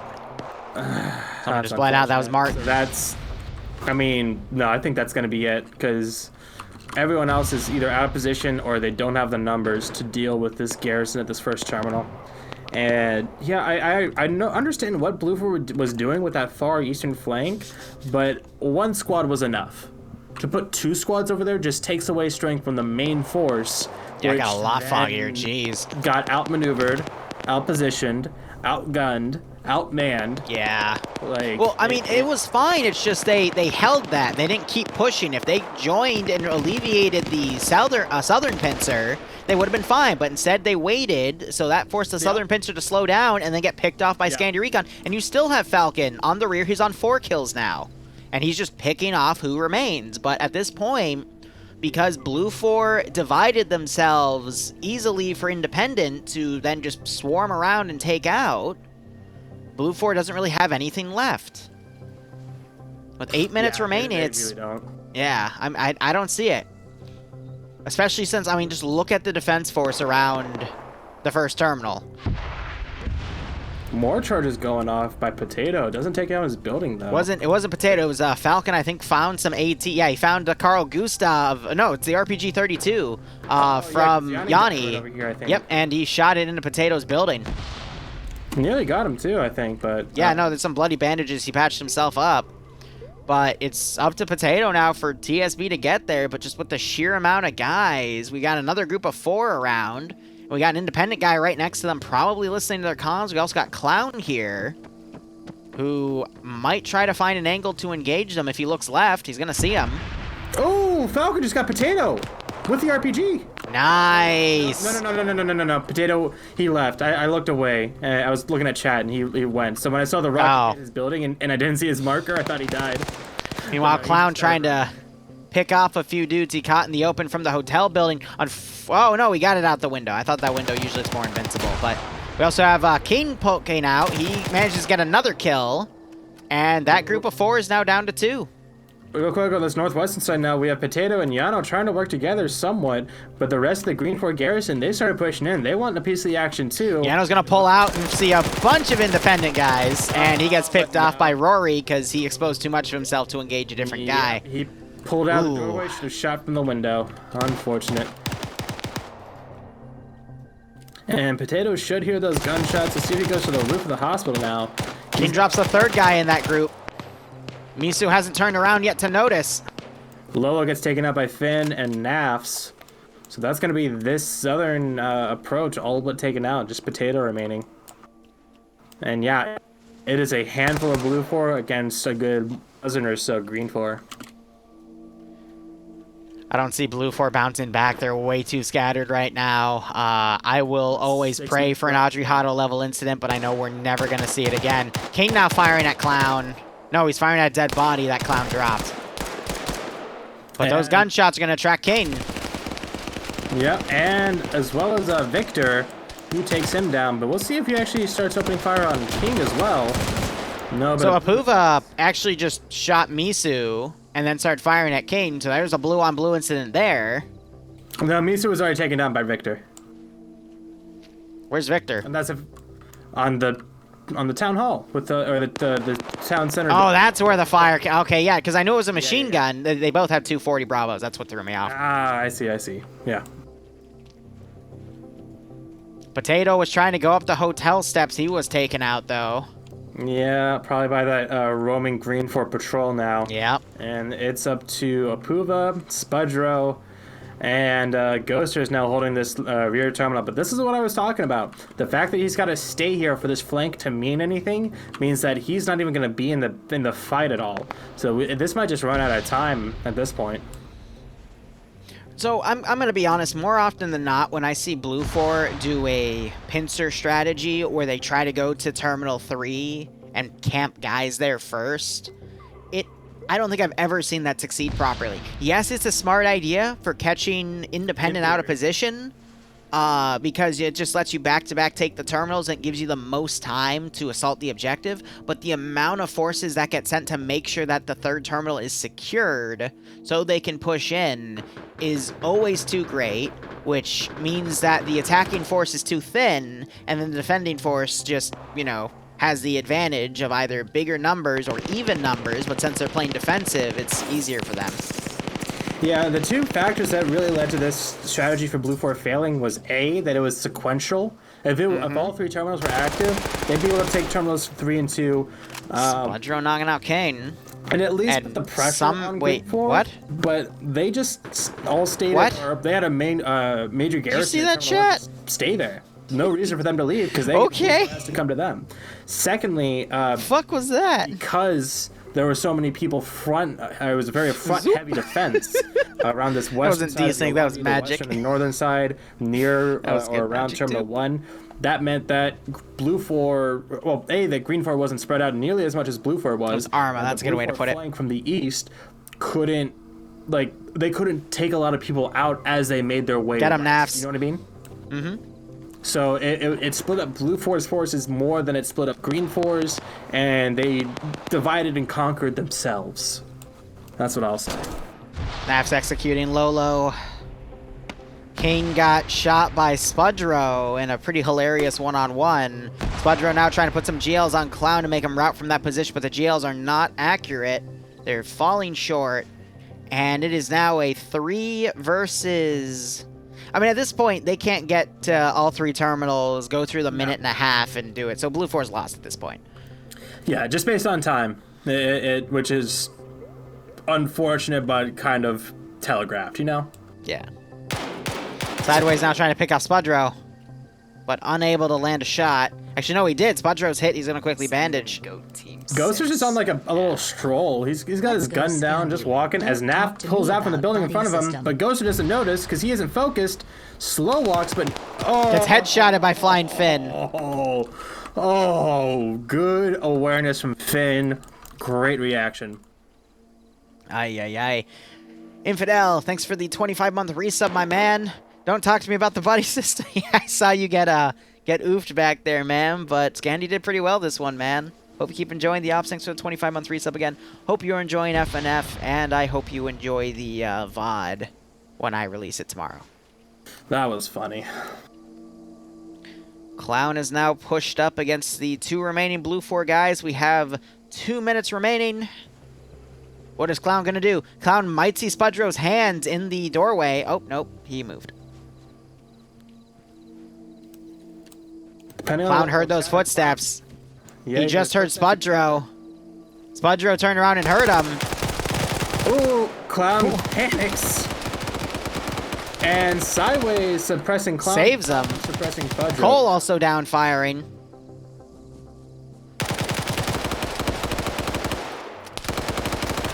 Apuva knocking Cole out. Rounds go in on Spudro, though, by Falcon. Falcon showed up. What the hell?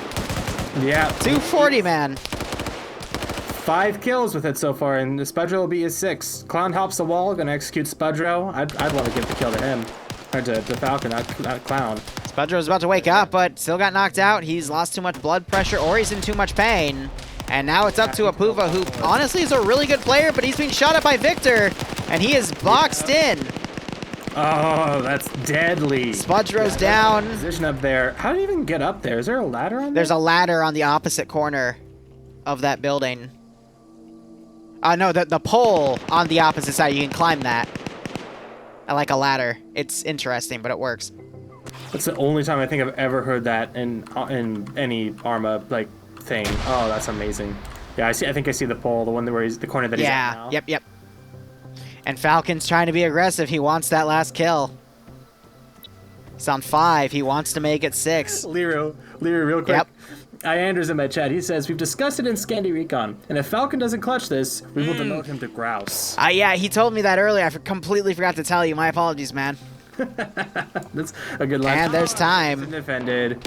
As Puma's still alive, but yeah, I guess either I mean, yes, he's gonna kill like 25 people over the course of 10 minutes. It's 2 minutes. Explosive trap going off. It's celebratory at this point. Apoopa does get... And Apoopa kill Clown. Falcon's going for that 6th kill. It's machine gun versus machine gun. Oh, but they're invincible because we're changing the map. No. Falcon, no! No! What's in the face? Oh god. Oh Jesus. Falcon gets demoted now. Oh well. Aren't meant to twist that way. His leg is doing the. There you go. Now you're learning. Fuck you. Love how your mic just gargled on that too. That was brilliant. Ah, man. Falcon getting demoted to Grouse. Yep. Let's hop down and get the brief for the next mission as I try and fix my fucking cloud bot. I'm gonna wait for it to load. But yeah, chat, that was round 1. 2 more rounds to go. I'm gonna start changing commands. Put your reviews of the mission and the feedback channel. Put your tactical preferences, desires, and compliments in the tactical channel. Let's keep these channels nice and alive. Let's show these NA guys what a good EU channel looks like. Let's keep that general buzzing. Appreciate all of your inputs over this week. It's been lovely. As we get ready to push towards the second round and everyone just loads in, and we all take a deep breath of relief that we got through the first round with no hitches. Yeah, don't forget, guys, we've got a Patreon. We love this server. It's a good server. It works well. We currently financially are just shy of being able to afford to maintain an EU server. We need to make sure we hit our cap so that we can then keep this server, because otherwise in a couple of months' time we'll have to go back to using the NA server again and things going to be getting pingy again. As we go into the second round, I'm going to start taking some numbers. 1 RW, show me what you got. A 10, I believe. Lovely. 4 IB? 13. Hey Dingo, I got a question about the first come first serve. So UPSC? Sure, we can save questions to just ask numbers. UPSC? 13. Also, quick question. Do we know what upper Vics are gonna be? Nope, we'll go for that at the end. TSB? 9. RCC? 10. Zeus Community? 9. Tau? 9. Scandi? 7. 6 plus me. FI? 2. AA? 4. FK? 2. Hilth? I feel like we should bring more attention to the fact that FK has 2 people today. Amazing. That is wonderful. I'm very proud of you. Hilth? All I'm saying is that last week FK had 1 in the first round, 2 in the second round, and then 1 in the third round. So we'll wait and see how many stay for the third round. Myrmidon? 2. TK? 2. CSC? Right on, Snipe. 3. We're gonna have a Centaur player. Can a British guy still fan the U server? Cack. Roger. 29th. 2. Chad? 2. AS? Oh, Arma Serbia? 1. First Air Assault? 2. Are there any more groups who have joined us? BPO with 1.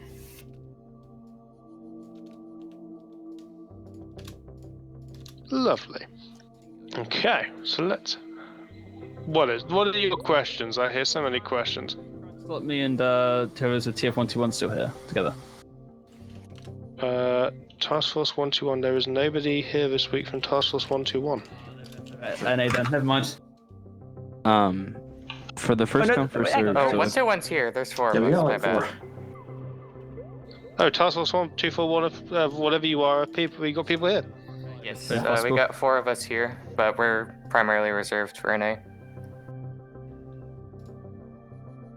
Hey, TK. 4 of you there. Lovely.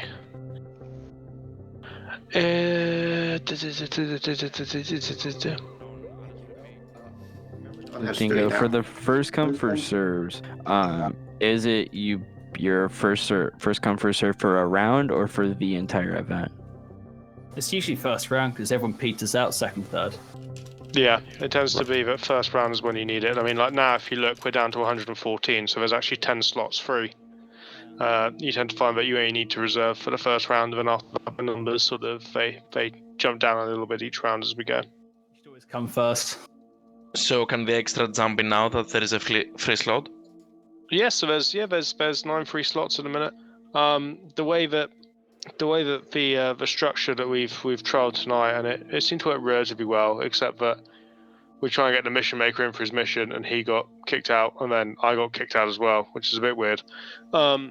But what we're kind of doing is when you RSVP, you'll be given a password first so that you can get on the server. Don't give it to anybody else. And once those groups are then in, hence we're going to try and start it from about 10 minutes early if we can, just to try and get the ball rolling on it a bit quicker. And then everyone will be in a channel together, and then we'll announce the password there, so that way it's a fair first come, first serve of just a random in you go kind of thing.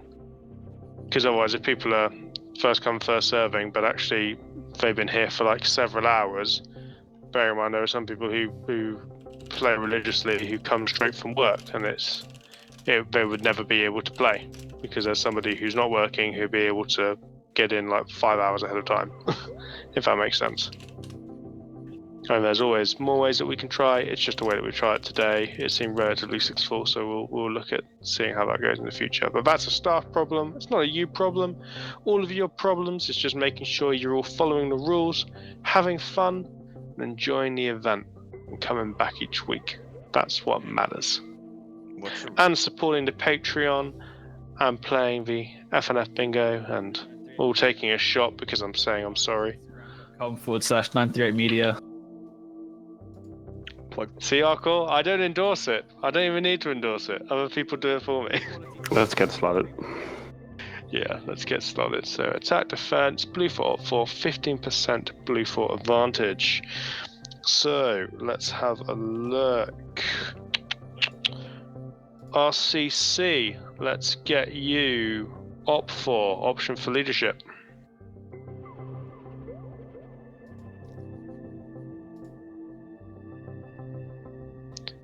For IB, blue 4, option for leadership. No. UPSC, OP4, option for leadership. Negative.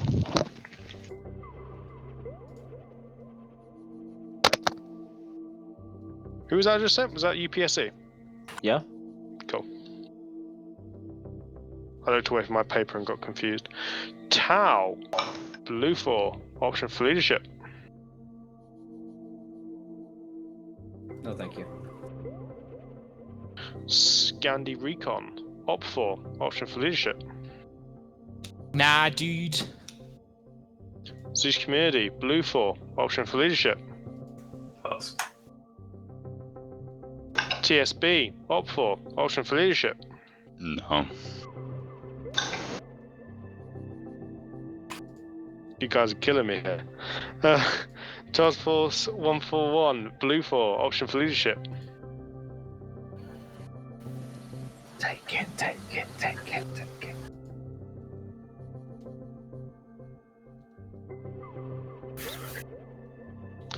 First Air Assault, OP4, option for leadership. Let's give him a warm bus. shall we?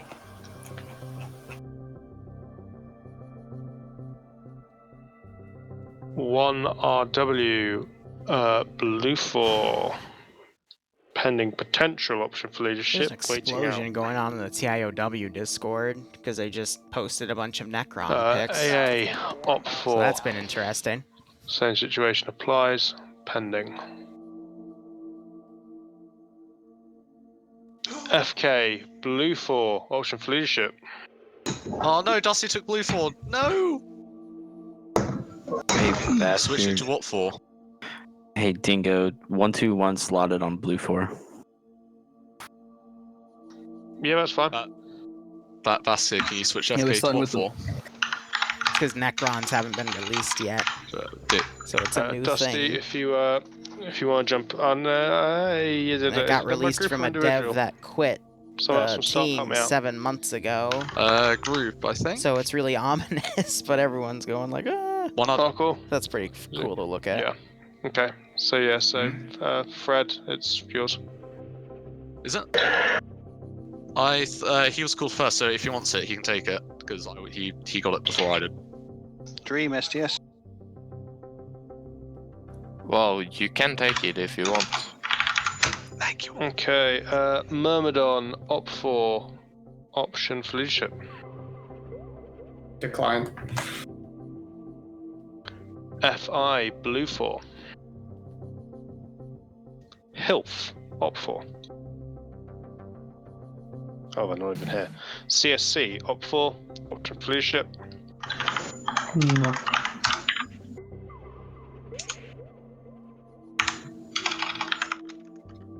TK, you're starting with 121, aren't you? Yes. Yeah, we filled out second platoon. Cool. 29th. Op 4, option for leadership. We'll pass for now, thank you. Chad, blue 4. Armor Serbia, blue 4. BPL, blue 4.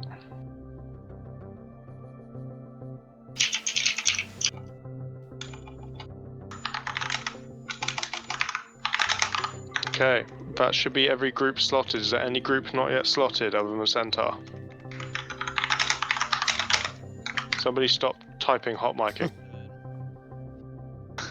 Right, I'm going to assume that anybody that's not currently slotted is independent. Is Centaur. If you are part of a group, then ignore me when I call you out. But This needs clipping for shenanigans. blue 4, Collins, blue 4, Schultz, blue 4, Ghost of blue 4, GR4V, blue 4, Kingbar, blue 4, Misu, op 4, Mr. Butt Cheeseburger, op 4, Navy, blue 4. Let's see how those numbers go before we then do the last two. We're still bouncing. So yeah, the time it takes, someone This will be is starting up nice and quickly. really typing on their keyboard there. Get these numbers balanced well, and Koak. I think it's good to stream this part though, because it shows the process of just how long it takes to organize all these people into these rounds. So it gives us some leeway, and I'm working on some project stuff to play while this stuff goes on. So you now have an opportunity just give me to a take few it. weeks. Can't really be tackled till after class, so. Dumb question, but is there a possibility to change team to get CC? What team are you? Blue 4. Heated No, what's your group? Yeah, Or right. are you independent? 1RW. It would be hard to do 1RW because you're a very big number team. And unfortunately, it would really throw the numbers out of whack if you guys jumped across. I think he meant just himself. He's more than welcome to just go. Do you wanna loan it? Do you wanna go and take on your own guys? If he wants to, he's cool. If he's happy, then you're more than welcome to jump across. Best of luck, Dusty. Good luck, Dusty. I'll shoot you when I see you. Cool, awesome. In that case, Dusty, you've got 1 minute to organise your team. Firstly, I need a first platoon lead. Okay, is there any volunteers for that? From 1 or RCC could get that. Sorry, what? You want us to go blue 4? No, he's asking for a platoon lead. If you just get, I'd get Dutch to jump up. He's already the platoon sergeant, so it's basically the same role. And it would be great if someone from UPSC could get Platoon 2 lead.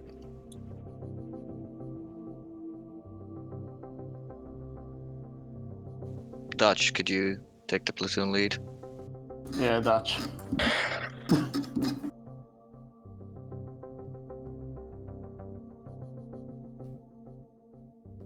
Is Dutch gonna take the platoon lead? Yeah, He took it. He took it. Yes. Yeah. Do you say you want someone from UPSC taking second platoon?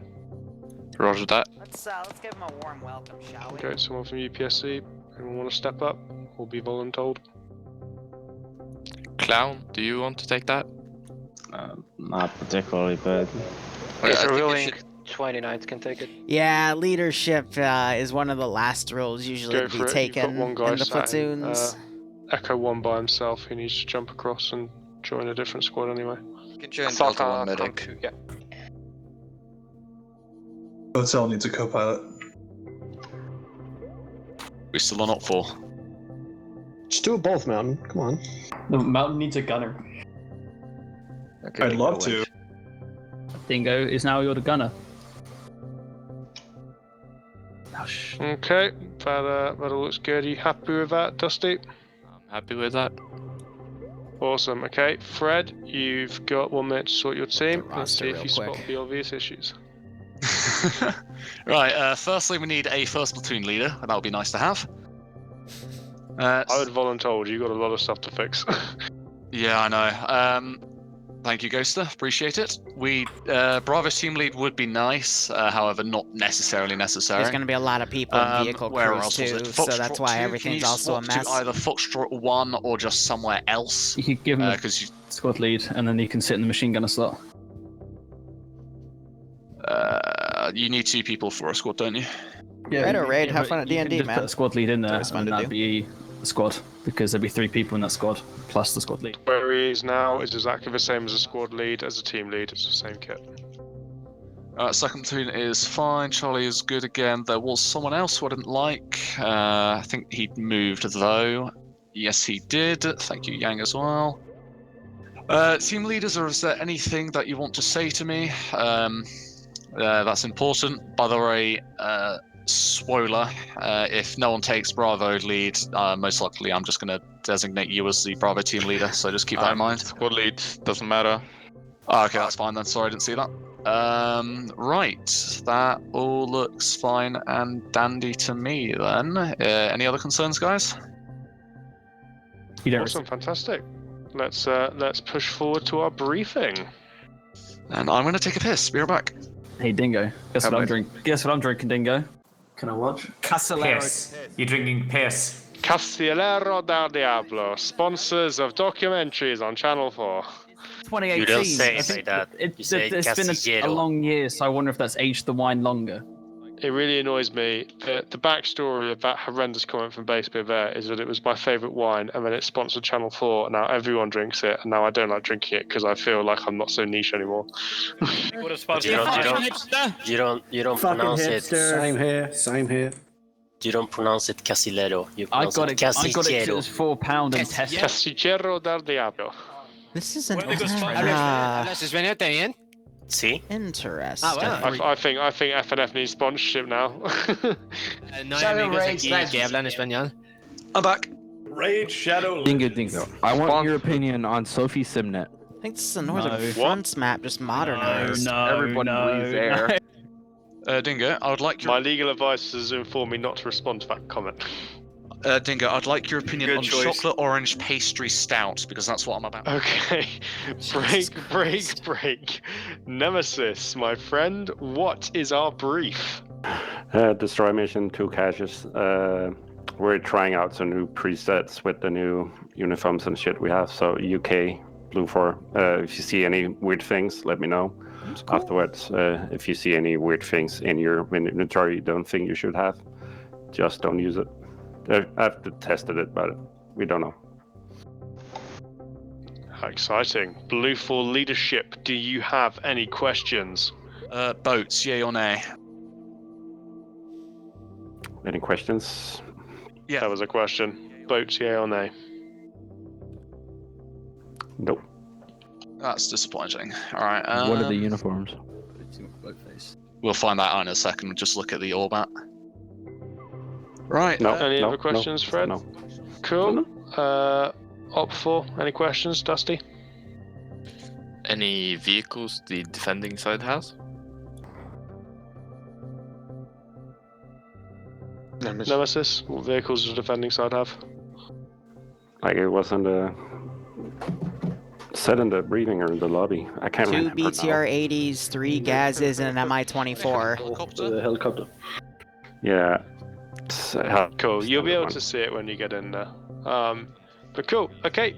Without further ado, then let us launch into the second round of FNFU. All right, let's lower TeamSpeak. There you go. You saw the whole process. Barb. So sorry. Atana. Vittu satana perkele. Okay, so Barb is already drunk. I know that he was lightweight, but geez. Anyway. Okay, so no, I was speaking Finnish, but that also pretty much counts as me being drunk, because you kind of need to be drunk to speak Finnish anyway. That's true. But this is a Northern Fronts map, solo release, modernized, because normally you see this map in our IFA pack in TSB. But they also do have a single map version, and it looks like they modernized it to be for anything but World War II. So I think that's kind of interesting to note. I think this island would be somewhere in the Baltic Sea, possibly part of the Öland Islands. But yeah, very temperate. We see a lot of pines and firs and the big old northern trees, lots of hills and rocks, and very, very thick forests. And I like them thick. Of course you do. What do they have to demo? One's a radar site, but what's the southern objective? The southern objective... Oh, it's a cache. It's just not marked for us. It's in a little red building. The red and green building in between the big orange building and the lighthouse. I'm looking for it, but I'll take your word for it. Oh, the red and green. Yep. Yeah, red and green. Yeah, not rooftop base, on the walls based. But anyway, Op 4 is apparently your standard RHS Russian group. Again, they've got 2 BTR-80s, 3 armed gases. The AGS-20 is scripted to not have any ammo. So it's just those PKMs. And then they have an MI-24 with no pylons, just the 7.62 chin gun. Actually, no, it's a 12.7 chin gun. It's a chin gun. I always forget the damn caliber. We've debated this time and time again because I always forget the damn thing. But that is what they got. They got a few quad bikes, transport trucks as well, and some unarmed gases to work with. What caliber were you unsure about? The chin gun for the MI-24. Oh, wait, oh, shit. We've had this conversation. I believe it is 12.7. If it's not re-scripted, it is 12.7 by 101. Yep. Whereas the American M250 cal is 12.7 by 99. Yeah. Autism, baby. It does wonders. I know you've memorized that statistic, so you can keep lecturing me about it. Yes, but otherwise... only despite you. Yep. With Blue 4 here, Nemesis said he made some UK kits, and it's UK guys with 5.56s. All right. That works. Yeah. I mean, hey, different camo is nice. Different kind of... Yeah, a little bit of fresh air there, but it's basically just re-scripted US guys. I'm sorry, do you see Spudra right now? He's on one of the quad bikes. And he's trying to... Oh, Lord. They're making the human centipede, okay? Just let them. I was gonna say human pretzel. You wanted to take it to a body. Well, no. Wow, you made the pretzel joke without making it into a sexual joke. I'm impressed. Good job, Barb. Your rehabilitation's going well. Anyway, we have there were 2 4-armed Humvees, at least marked on the denotation. I see 2 50 cals and a 240. But I can't find the 4th one. So that might have been a mismark there, because I think I'm blind, but then again, I just see that, and then we've got... Oh, they might have put the extra donation was on, notation was on the truck in front of the other truck, so we got another 50 on that. So 350 cals, 1 7.62, and then you got the Gao 19 on one of the little birds. But this is going to give Blue 4 a lot of options to work with in terms of transport. They're going to have to do a ground-based push here, and we're already seeing people mounted up on the quad bikes ready to go, but they could potentially deploy a lot of dudes off of these little birds. Again, every little bird can carry a total of 3, 6, 7, yep, 8 total, because I don't think someone can fit in that little back edge there, but I know for the armed one, you can put a third guy on the little side bench where the guns are. So yeah, he just like straddles the minigun. It looks hilarious. So they can move 15 people total, not including the co-pilot seats for the little birds that are unarmed, and then the assuming that the armed one has a pilot, co-pilot, and then you can put an extra dude as the third seat there. So a lot of redeployment there, but this map is a thin strip of land, but the defend zone is in the middle of it, so it does leave open opportunity to be attacked on the east or west, or just directly from the north. But you say it's thin, it's really not. It's a good, looking at it now, 3 or so clicks across. So I mean, with a limited number of roads going north to south, it's going to be a lot of, I think, because I remember like you said, this is from Northern Front, so it's a World War II map for the most part when it's packaged with IFA and all that.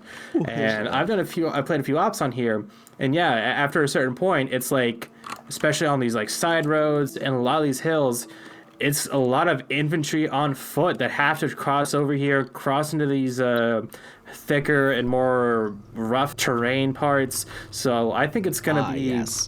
The ability for a Thunder Run is still there with some of the main surface roads, but apart from that, it's going to be a lot of infantry combat in the forest.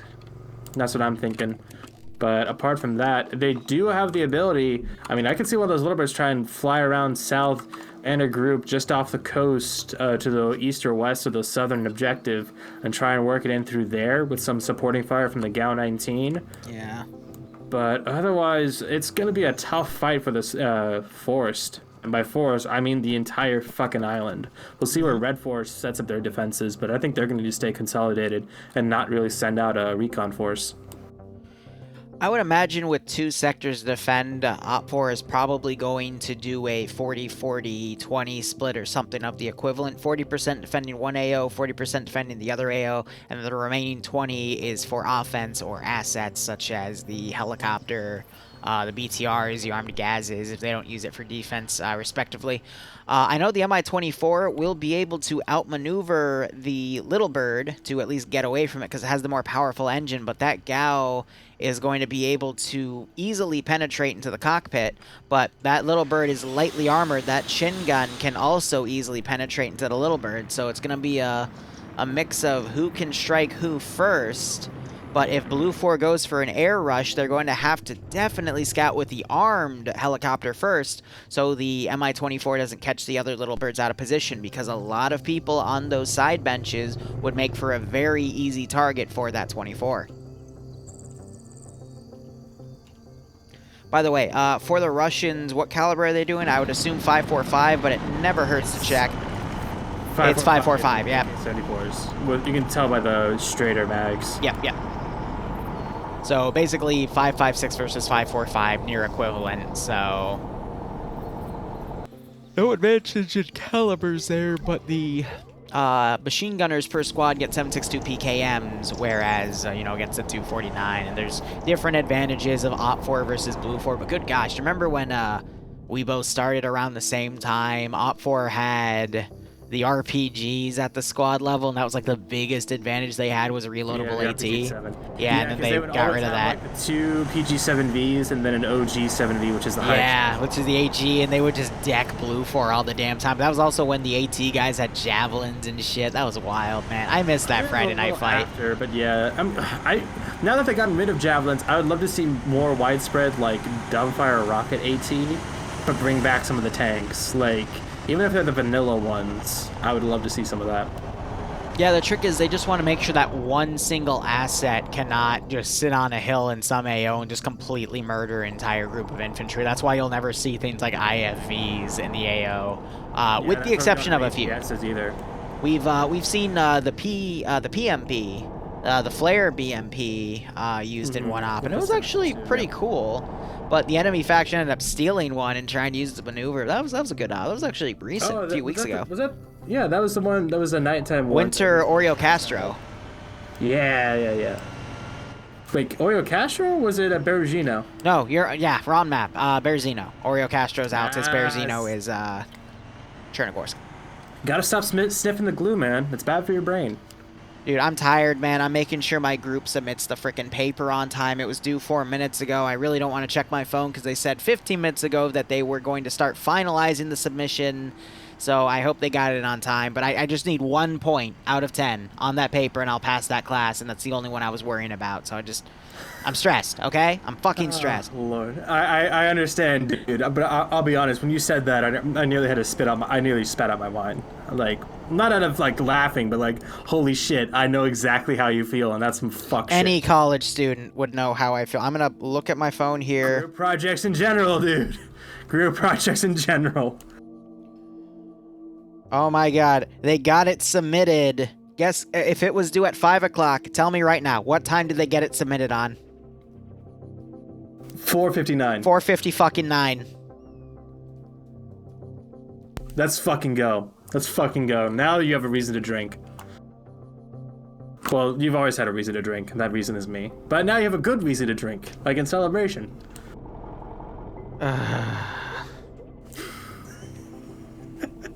I'll shut up. Do you want me to talk about something for a minute? No, I misread it. They submitted it at 5:01, and they fucked up the formatting page. Are you guys really? Whatever. I'm not gonna rant. I'm not gonna air my dirty laundry. I'm just like, all right, well. Who the fuck cares? It's not like they're watching the stream. You can. Yeah, I know. We get a 10% deduction of the grade, but I mean, as long as it just needs 1 point, and I passed the class. That's all I needed. All right, fuck the rest. You'll be fine. Just 1 fucking point. You'll get a 10%, and if you don't, you can go to the professor and be like, these fuckwits didn't. Please, just, literally, if I got 1 more point on my final, I wouldn't have even bothered because I would have had the point for the fucking whatchamacallit. The class itself, it's a business class, but it's like the end class. I don't want to say any specific terminology because I don't want people looking me up, but it's like the last class you got to take out of the whole tier of a bunch of other classes, and it's just a bunch of group work and a bunch of presentations and stuff, and it was just a gigantic pain in the ass to do while COVID was going on. But yeah, I just want to be over with it, you know? Just want to be over with it. I know, dude. Last semester, I feel that, man. You'll get there. You'll get there. And I can just work on Arma and have a decent fucking sleep schedule again. That's all I want in life, is my fucking sleep schedule back. You know you're never gonna get that back. No, I will get it back because I have it fine when I don't have to worry about school over summer or the winter breaks. And I would be able to do all the armor projects I want. But anyway, let's quickly look at how Blue 4 is deploying. We're seeing a lot of guys getting on the benches here. One is probably a marksman team. No, it's just... so it's about 6 guys are going to be deployed. And the rest, I guess, are going to go on the ground. But all armed Vics are being taken to have all that supporting fire. And how's OP4 looking? Are they leaving any of their armed Vics behind?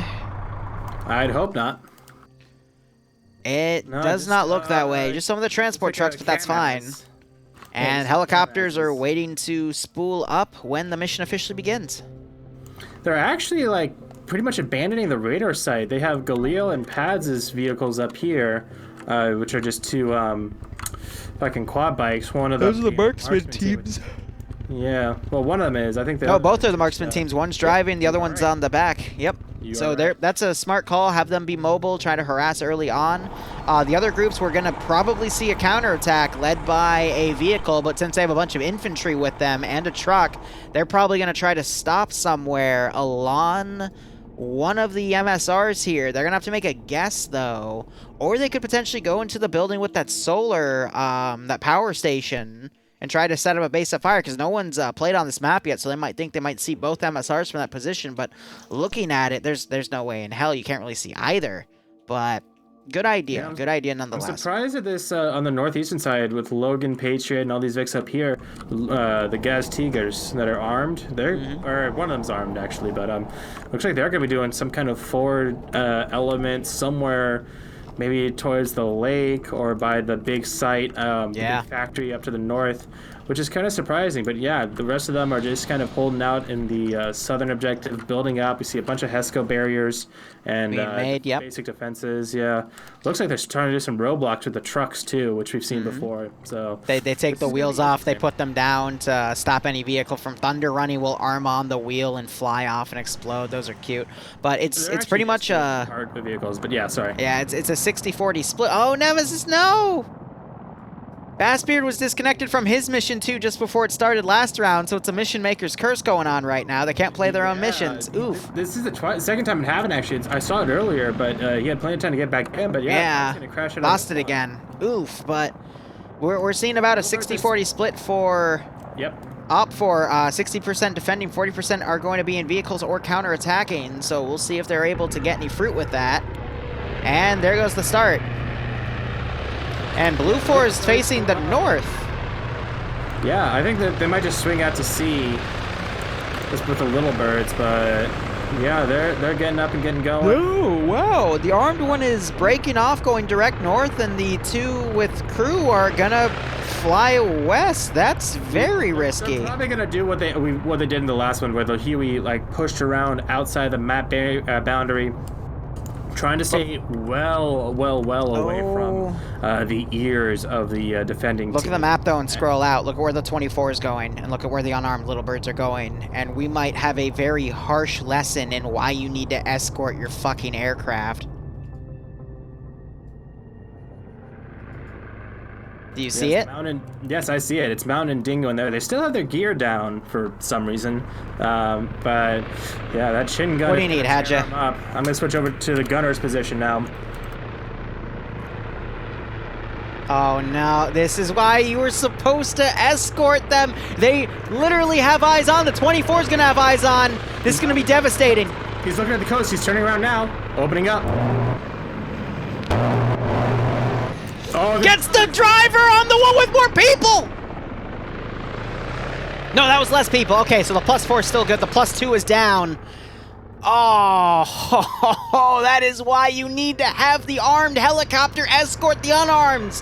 Especially when the other group has an armed one, because if you make that wrong fucking choice, you are screwed. Little Bird now desperately trying to land, noticing his teammates are down. MI-24 circling back.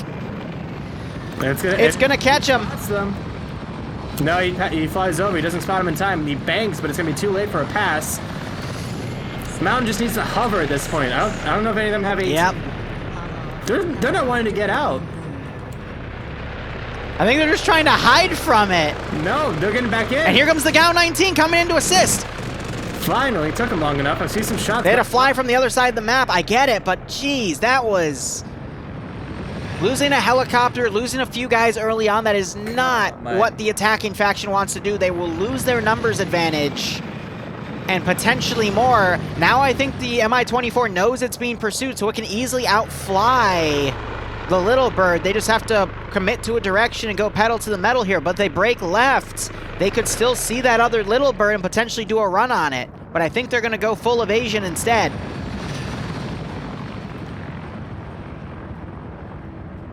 Meanwhile, armed Humvee on the MSR is now engaging the Green 4 guys that were dismounting, trying to set up an ambush. No kills, but Green 4 is going, excuse me, Op 4 is going to be pulling out of that sector, and there are a few other Op 4 guys which are catching some Blue 4 guys out of position from a truck. Oh, another strafe. Takes out the pilot. Pierce lifts off as he goes down. He's going to have to wait back up. He might be safe, actually, because he's starting to lift off. He was holding shift as he was doing that. So pilot taken out on the other Little Bird. Gao 19 Little Bird trying to come in and get some hits. 24 is pulling good evasion, though.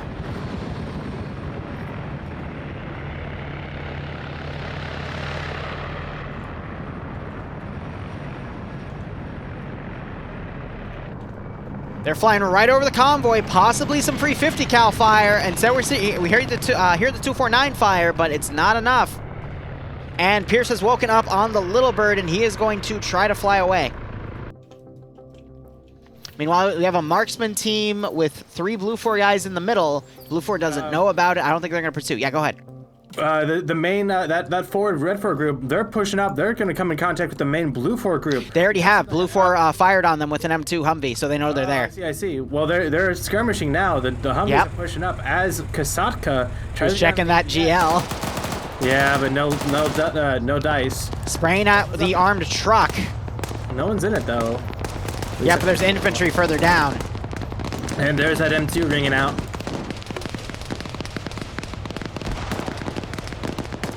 That little bird is still hot on the 24's tail, but they're pretty even in terms of speed. Yeah, the only thing that's keeping the MI-24 alive is that titanium bathtub that it sits in. Yeah. Well, don't get me wrong, the GAU-19 will be able to penetrate it, but the MI-24, it's able to... It's a little speedier than the little bird, and I think it's trying to make the little bird do a pass now. Perhaps the BTRs are going to look up at the defensive position and open fire. I don't see any there, though. We know we have one. Mox might turn the gun, but he's looking at the wrong way. Scandy's over here. They're going to hear the rotors of that little bird. We see some small arms opening up, and more coming out now. Falcon with that PKP Pecheneg now opening up. Yep, PKP would even be effective against that little bird. Oh yeah, anything would be effective, because that thing is very light, very no armor. It's like a Kiowa. Yep. Kiowa. Oh, Kiowa, I believe. I would love to see one of those in.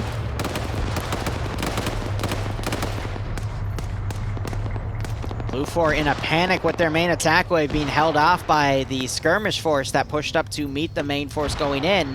MI-24 has gotten even more distance now from the armed Little Bird, and Hassinger, I believe, has medicked himself up. He checked the other two guys, which are dead. He tried pulling their bodies out, wasn't able to save them. And 24 now turning around, trying to challenge the Little Bird head-on, just as the Little Bird broke off. So now the 24 might try to do a counterattack here, but instead it's going to bank away instead, knowing that it's broken off from its captor. Pierce ended up crashing. He's in the drink. I guess he never woke back up, and his bird... No, he woke back up, but I guess he just lost control or something, or bled out and lost conscious as he adjusted, so that makes sense. Yeah. Either way, rest in peace. He's actually, way further down south, so he must have regained consciousness. Yeah. I mean, he was shot by frickin' 12.7 by, what, 101 millimeters? So, yeah, you will bleed out quick off of that. And he was unconscious for a while, so it makes sense. Chunk out of you. I believe the armed Little Bird is probably going to pick up the other pilot, Hassinger, and move him over. But let's start watching the main fight. I will occasionally check my map to try to find where the pilots are going. MI-24, though, potentially lining up to... Nope, Little Bird might catch him out of position again. Yep, that chase is going to start up again. Yeah, one of these birds needs to go down. If the MI-24 can take down the Little Bird, then they can start suppressing, doing some ground suppression on this Blue 4 force. They're still pinned down just southeast of this lake here. So, Red 4, this Vanguard force, doing a decent job, all things considered. I'm sure they're getting a few kills here and there, but even if they're just delaying this assault, keeping them on their feet instead of in a truck or something, that is a great advantage for the defending team. Just burn that clock like we saw in the first round.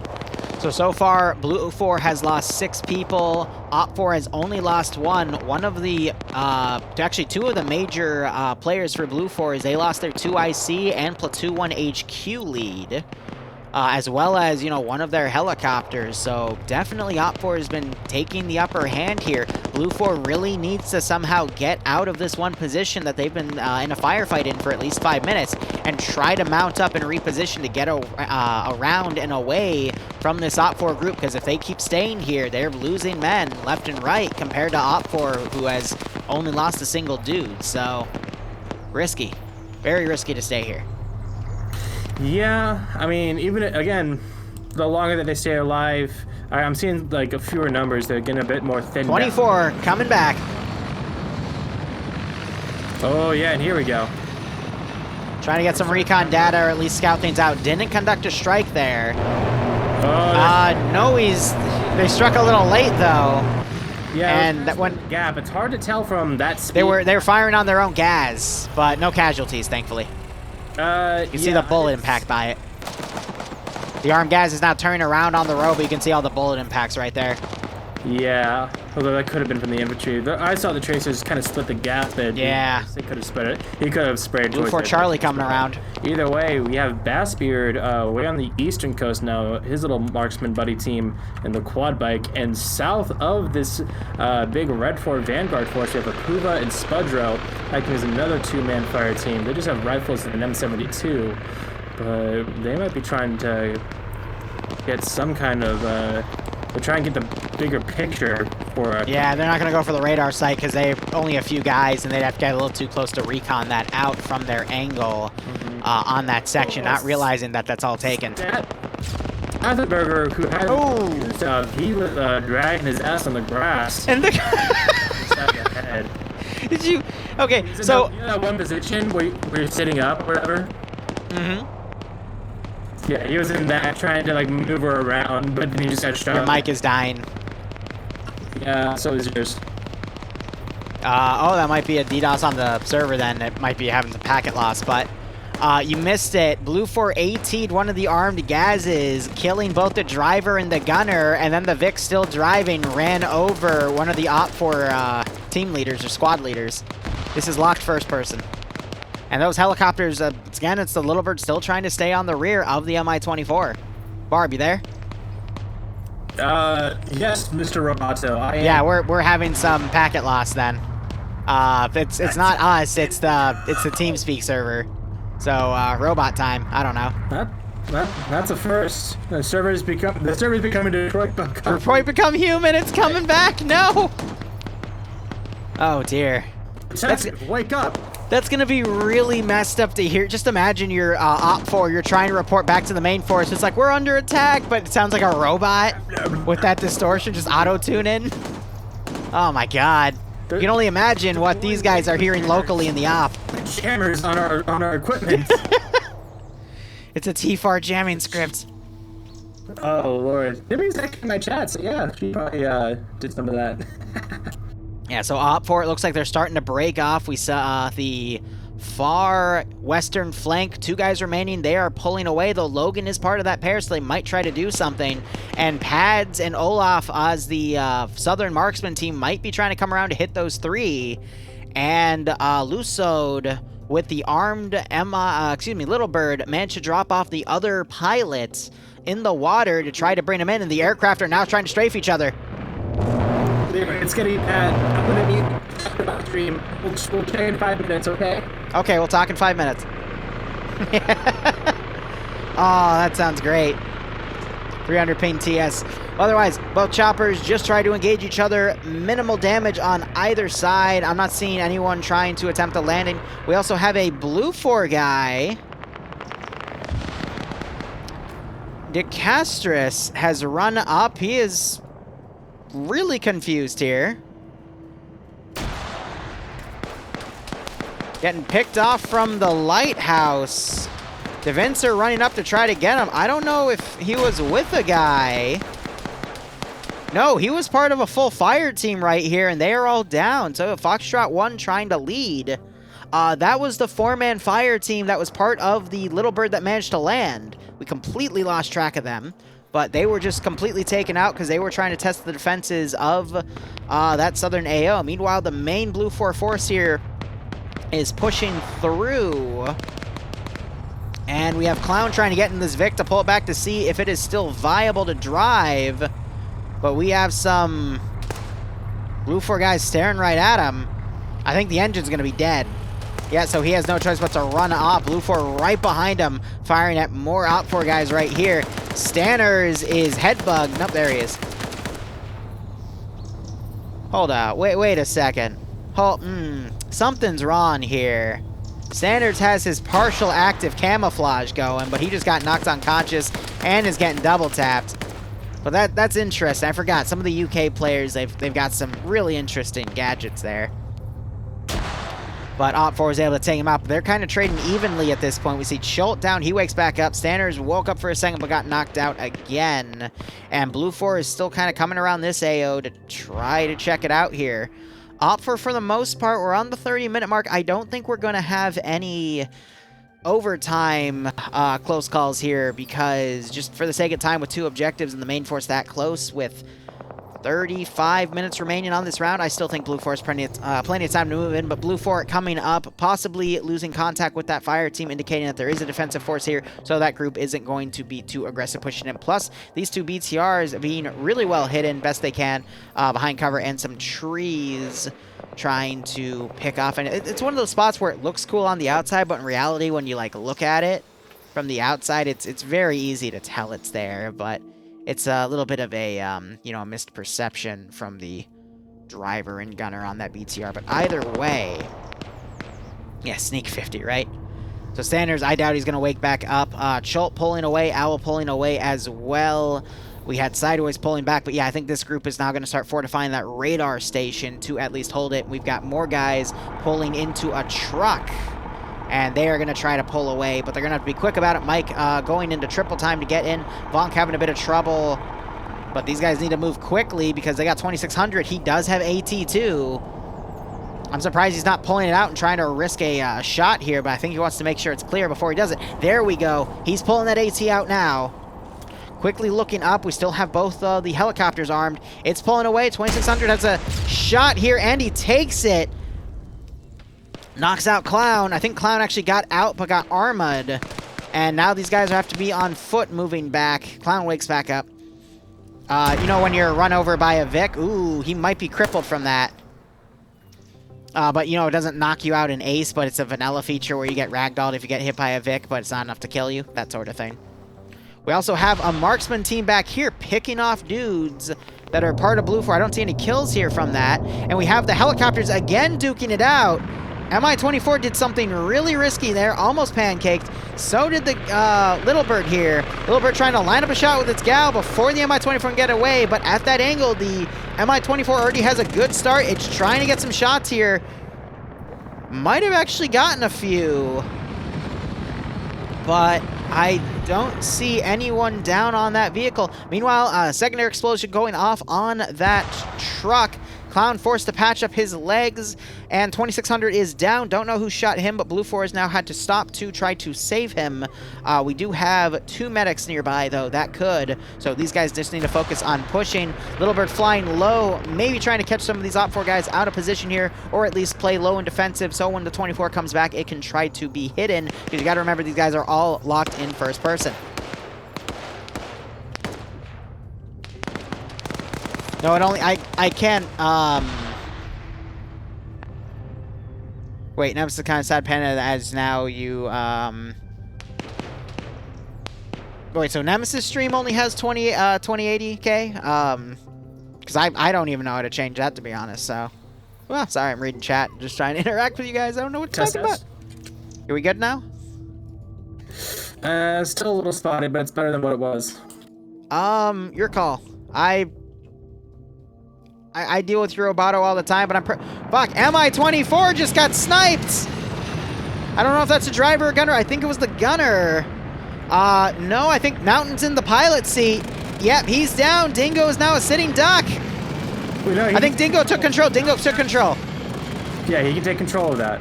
Yep. So he's now flying, but he can't gun with it. Engine got shot out. Engine got shot out. They're dead. Gal wins. Survivors. Not what I was expecting, but yeah. Yeah. Little Bird comes out superior. They found a good angle and they were able to work with it, but now that Blue 4, but yes, now Blue 4 controls the skies here. They're going to be able to do a lot. Meanwhile, Clown and Mike stayed back to allow the rest of Op 4 to pull back, realizing they were a liability. Clown gets picked off. Mike caught in a reload here as he's gunned down by TDK and Collins, and he is dead. Ren Rep, thanks for the 100 bits. So Blue 4 again, having the time to push in. Meanwhile, Blue 4 at the radar station, they actually took Chult out. He pulled back with a few guys in a gas. A lot of Op 4 guys are down, actually. And Blue 4... real quick, with this Blue 4 team up on the hill, there's a lot of friendly fire. I've seen at least 2 incidents of it. Possibly because of the new camo. Then they're just not used to it. But yeah, Swolia almost took out Bay Potato. And I just saw another person try and mag dump someone who was already downed, but that was on their team. So, seen a bit of confusion there, just because I'm sure learning curve. So the radar site itself is marked for posterity. I thought they had to take the radar itself, but no, there's a cache in the bunker next to it, and 3 Blue 4 guys are starting to mag dump.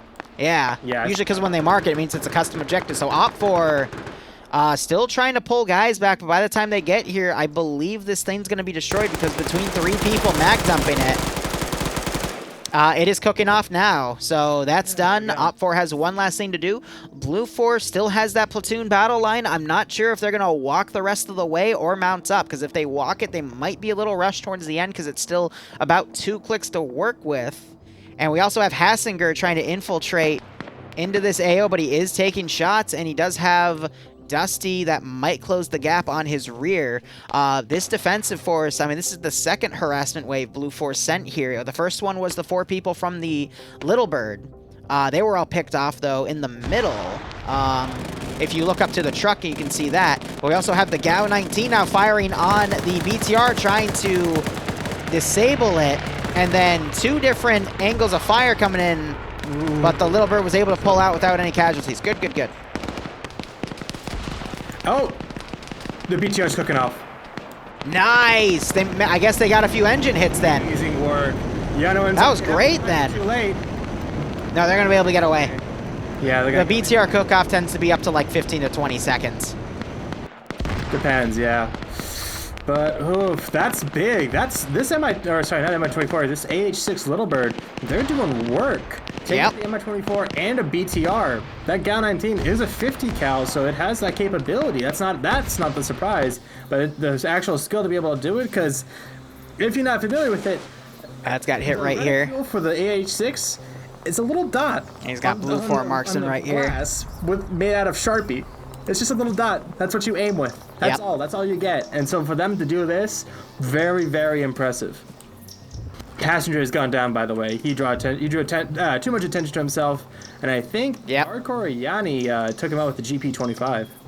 So meanwhile, Pads was trying to pick off a few of the Blue 4 guys that took the cash out, but he was engaged, so he had to pop smoke grenades at his feet and pull away after he got hit a few times. We're hearing that GAU firing off again. Don't know at what, though. I think it was just some general harassment. Patriot. Real quick, Logan and Patriot, they're getting sandwiched. They both got PKPs, so they have those medium machine guns. Bassbeard and Nestle Dream, which is the marksman buddy team. They see this gas Tiger now. If they keep looking toward that fire's coming from, they might catch Patriot and Logan out of position as they fall back to their vehicle. But at this close to the fight, those PKPs are 7.62. So they would win that fight. Patriot getting picked off, though, running into the both of them. Nice. Dream's hurt, though. He took some wounds from that. So Bassbeard's now got to cover him as Logan, he's also hurt. He's trying to just crawl back and stay alive, but... Yeah, he is bleeding, too, so he's going to have to focus on that. There's no medics nearby, so he can't focus on blood. Look at that grenade throw, though, coming really close. Real close. Thank God Logan stopped there. Roll down, yeah. They got random 50 cal firing in that direction, too. Another grenade thrown, little far. As Bassbeard is now pushing, trying to find Logan, or at least find if there's anyone else here, because he doesn't really know. Bassbeard might have just seen Logan crawling through the rocks, though. Tries to back up to find an angle. Logan's turned around, though. Not up. Little Bird doing some more harassment, but not firing at the BTR. Man. Lots of fire coming on that Little Bird, but... I don't know what Bassbeard just shot at, but he might catch Logan out of position here again. If Logan just chills and listens. Look west at aim of the balls. He's got a full patrol walking 10 meters away from him right now. And he's pretty well exposed, but he's not looking the right way, but no, he's prone, and now he's rolling to medic himself, but that's going to hide him even better. At least for now, Olaf and Kasatka, they might push up now. They might spot as he stands. Logan is dead. Logan? Oh, Logan died. I meant Olaf. I know, but Logan's dead. Olaf sees aim at the balls and starts engaging him. Flux turns around. Aim at the balls getting shot in the ass by Flux, and he goes down. Aim at the balls getting shot in the ass. That's funny. Okay. God damn it. Pads, meanwhile, getting picked off position, getting shot by the other marksman team. They're a triplet, actually, because they got a third guy. Again, Pad's taking a few shots here. I don't think he's crippled. Taking more shots. Oh, he is dead. Quake King saw him. Got a shot on him. And we just heard that Little Bird do another strike on the town itself. But numbers-wise, Op4 is starting to lose that numbers advantage. The one thing they are going to have to start banking on, though, is time, because Blue 4 is probably going to walk here. They're still walking due to the radar site, though, so they might not be aware that that position's been cleared. If my math's right, they have about 26 minutes remaining in this mission. Yep. Plenty of time if they keep up this pace. We'll see how well the defenses are here at the Southern Objective, because we have Scandi down here as part of the defenses. Oh, yeah, that AH-6, because it won the air fight, is now able have a way to harass Op4 really well. Close, i.e. with, like, I mean, maybe they could use a Carl Gustav to take out the building, but they also, no, I'm sorry, they don't know which building it is. This is a search and destroy, not the rush terminal, so they don't know where it is exactly. Just that it's somewhere in this black circle on the map. We have Blue 4 Humvees lining up on the eastern part of the island on the MSR to potentially do a Thunder Run. I don't think it's going to happen, but it's interesting how we have those right there. Possible. And if the Little Bird was able to communicate that they took down the BTR, they would have seen that fireball. There's still a second BTR, though, that they have to worry about. Is there? Where is it? Yep, it's on the other side of the defense line with Mox. It's the G team. Yep. G are always vehicle crews. H, as also known as hotel, are the aircraft men, which is just airmen, but my poor little brain doesn't know how to speak good. Another interesting thing, one of the marksman teams for Op4 that went far north and shot at rear of the main Blue 4 force coming in is also coming in on the northwest side. It is Galil and Friend. That does explain it. Galil, usually he's a bit slow and very cautious, and that usually bites him in the butt, but I hope that he is able to come around and provide some support. And I think Blue 4 at this point is just lining up to do another attack. They got those 3 Humvees on a different MSR, probably use it to Thunder Run or be a flanking force. As Blue 4, they're going to need another 5 to 10 minutes to reposition, which is going to eat up on time and make it to the 15-minute warning. But I think at that point, it can get the objective done in 15 minutes. Yes, I do believe so as well. Little Bird coming in for another gun run. I think it's been looking for any other vehicles it can see. So, honestly, good on Mox for picking a spot. I ridiculed it because, you know, from the ground, it's actually pretty easy to see that. But no, he's hiding down there right under a tree, so it's really hard for the Little Bird to actually see him. But the Little Bird is being... Sorry, go ahead.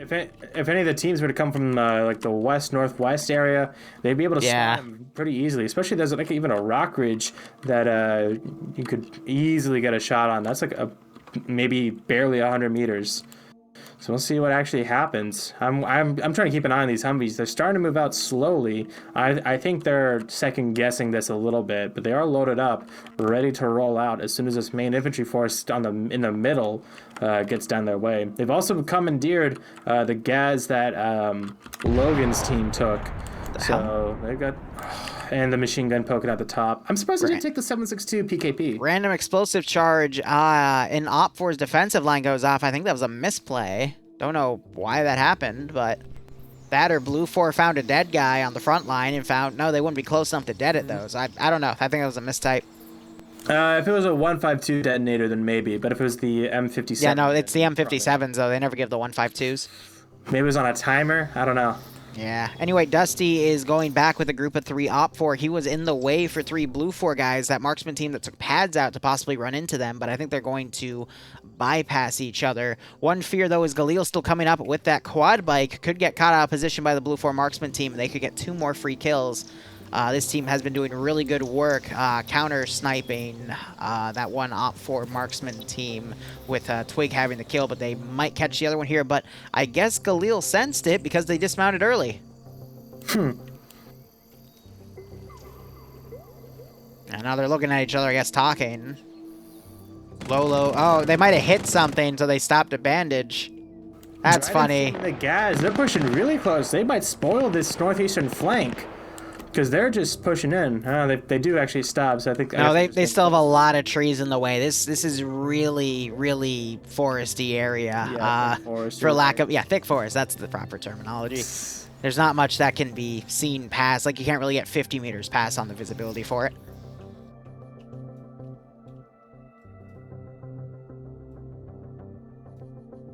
So chat's asking why the Little Bird's still in the air. The Little Bird at this point hasn't been doing direct flyover runs, which are really risky because that risks the canopy getting shot and the pilots getting shot from the bottom, especially with no armor. They've been, see right there, they hook off and go the way they came while they're still a good 500 plus meters away from the AO, making it harder for machine guns to actually line up a proper shot. So by doing that, they're maximizing their survivability. It just means they're not being 100% accurate with their runs, which, in my opinion, is a good trade-off. Larry! Jesus Christ, Larry. Larry! Larry, thanks for the 25 gift subs, my man. But yeah, that Little Bird, I mean... Got a sub from him, make sure you thank him. But Larry, as always, hope you keep enjoying the operations. Thank you so much for that. Hope you're staying safe from COVID, and I hope you get a kick out of this. The other thing they can do, like that's like a concrete thing that it could do would be to take out the other BTR. Other than that, it would just like be suppressing, maybe taking out some targets of opportunity if the defense routed and was like in the middle of crossing to a different defensive point. But yeah, even from this distance, it's still in danger. You see some because look at the tracers here; they're not even close at all. If a bullet pierces it and hits them, that's why they're doing that, because see, they're not able to line up a proper shot. Yep, so I was just showing chat with the tracers how the tracers aren't even coming close to the vehicle because he's breaking off that far. Also to the west, there were 3 Blue 4 guys. I'm not seeing Twig Keen anymore. I think it was picked off because I noticed Op 4 got a little antsy in this section, started looking directly to Blue 4. So they're trying to skirmish with each other, but Blue 4 has a large force now about to rejoin. We're seeing a pincer strategy come in, and those armed Humvees are coming in as well. They're starting. Team 6. And now Dryden's Gaz is coming in. Seeing a lot of blood, actually, with the 4ID guys here. I don't know what happened. Guy, I think, is shooting at his own dudes. On foot. Team 6 now. And yeah, they still have another ridge or 2 to go before they're going to start taking contact. Lucas and Purem are probably going to be the first to spot this. They might hear those Humvees already. They might just barely be in range. And yeah, now they're moving closer. See, but with the Little Bird harassing all the guys on Overwatch in the rear, that's pulling eyes away. I did see a round bounce off the Little Bird, actually, so got a little bit closer for this run, and people were shooting at it. That's why it's going low immediately. But it's pulling... The Humvees. He's pulled out one of his RPG-26, and so he's going to try and get a shot on this now, as Pepite is now also opening up on them. It's going to be a tough shot to make. These Little Birds, realizing there's not a lot of room for them to drive around and maneuver. They're playing this a little ballsy. They're not the most armored to be able to do this. RPG comes in from Lucas, knocking out that lead Humvee. Very nice. Gunner turned in, though. Driver is unconscious, though. Nextvix pushed up to take its place, though, and he only had a single tube with that RPG-26. I think the engine's out because he can't get in. It's one of the armored ones, so I don't think Smalling's going to do much, but yeah, that engine's out. It's going nowhere. Tarfal's pulling back now. So they're doing a good job of repelling this, but now all the infantry have dismounted. Kemp, Blant, Sterling, Dryden, they're all opening up on this construction site near the destroyed BTR-80. And, I mean, at the very least, they're suppressing, and now GLs are coming in. Yano's buddy has actually been killed. Lecha's hiding in the warehouse. Lucas and Purim still in their defensive positions. I think Blue 4 has a very decent chance to do this. They don't have a ton of time remaining. We still have the Op 4 BTR-80, though. That could push the difference here, but with the amount of numbers I see on Blue 4, the one saving grace Op 4 has right now is Blue 4 is not doing a full unified line attack right now. They're only having the Northeastern group attack right now, which could let Op 4 pick off a few guys, weaken that flank, and then push guys back to deal with the rest of these forces. Plus, we have some Op 4 guys combing around the entirety of this Blue 4 push, and they might engage from the rear, and that could also net them a few extra free kills. So, still a lot to work with here. We got Tarnfolk popping. Yep. No, it's not Tarnfolk, it's Theki. Throwing some grenades in, but he gets picked off by the 50 cal headshot. Ouch. Uh-oh. Where? No, Tarnfolk, he might have just Austin Powers himself. Yeah, I think he has. He is stuck between a rock. Brilliant. Absolutely brilliant. I mean, he's not in the He's slowly getting it. He's slowly getting it. There we go. There we go. There we go. American engineering at its finest. BTR reposition on the right side, though. Not the best asset to have against 50 cals, but it can, if it gets first shot, it can do well. That's the thing, though. With the armored Humvees, they need that 12.7 or the 14.5 even. That's what it has on the main cannon. Yeah, 14.5 will penetrate those Humvees, but 50 cals will, yeah. I don't know. It's risky either way. So many tracers. See, what's bugging me is, now we're having the northern group engage, so we're starting to see the unifiedness, but the northwestern flank is kind of it's being kept in reserve. In fact, it's actually harassing and pushing back some of the OPFOR guys that are trying to harass that flank itself. So yeah, the western flank trying to deal with that team when the fact that they're delaying them is assisting Red 4 more than the sum of its parts. And my game lagged up. I'm good. Number-wise, Blue 4 does have the advantage here. They just need to press the attack at this point. Time is going to be called in 30 minutes for the 15-minute warning, but with it this close, I don't think it's going to be an issue for time. No, I don't think so either. A little bit of blue on blue. Blue 4 can keep up this pressure, especially. 4IB is pushing deeper and deeper into this forest, trying to work with the terrain, use this low ground between the hills to get eyes on these positions. But there's so much foliage that if you're in the wrong position, you can't spot some of these. Neil, for example, he has no idea that Cardi over there from RCC on top of that hill is right there, because there's just so much stuff to look at. There's 15 minutes. There's 15 minutes. Down goes Neil. So the northwestern group is actually on Overwatch right now, trying to pick off additional dudes. I can kind of see where they're going with that, but at this point, Blue 4 just needs to push. And we just saw the Little Bird try to do a gun run on the other BTR-80. Now find it. That BTR needs to try to get under that shed to get away, because that Little Bird can easily take out that BTR, similar to what it did with the other one. And we got Blue 4 now coming on that far eastern flank, getting really close. They could break into OPFOR's line here. Which are you talking about? The one that is the BTR is right next to? The beach group. So, okay. The surviving BTR-80 that's piloted by Moxie and friends could get shot out by the Little Bird, which is coming back to do another gun run on it. It's going high, too, so it's going to do a really risky shot to make sure they're accurate. There's the fire. A little high. Yep. He's trying to adjust. Gets a few shots, but it might not be enough. There it is. That looked like a hit. And there, it's a +1 now instead of a +2. Mapnura, who was in the Vic, is now dead. Damn. Yeah, Mapnura was just a passenger and must have taken a bullet to the head. Yeah, from the top. Let me look in it real quick. He was, yeah, just sitting inside. He is slumped over dead. So yeah, I mean, top-down headshot, baby. Gores and Vagan are trying to push around the construction site, the BTR wreck. Yep, Buckets was with him, but Buckets is dead, so OPFOR knows they're trying to come around here. Yano's trying to push around. You got Falcon and Infidel watching under the dock, a really good angle to cover on. And you got that that Little Bird coming back and doing another gun run. It's a little high, though.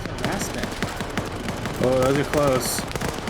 I'd love to see if it cooked it off again. I was so I did not think that a 50 cal could cook off the BTR. But Hold up. OPFOR is closing the distance with that harassment group. They're getting right behind that western flank. They just took out Nightshade. Yeah, and they're pretty much surrounding Apuva and his buddies over here. Yeah, but that flank is starting to come into the AO itself. They gotta be quick. Yeah, Nuzzy, Collins, Fred, all of them over here. If they don't get the call back to come up here. Little Bird doing another run. It's unable to get the gun depression. Might try one more round here. Nope, still not low enough. Blue 4 lost another guy trying to push up to a wooden bridge. He goes down in the open to Infidel and Falcon, and now it's just Gorski on that flank. But the far eastern attack has pretty much fallen apart. That makes sense because it was the first group to attack. And the northern force, it's still strong, but I am seeing dudes getting picked off here and there. The defenders have the advantage in that regard. And we still have OPFOR trying to pick off guys on the northwestern flank. Oh, Little Bird got sniped! Oh, yes, it did! I don't know. It's dead. It's down. It's gonna lawn dart, and kaboom. So the really risky thing is it wasn't doing those long-range strikes anymore. It had to get closer and closer to try to kill that BTR.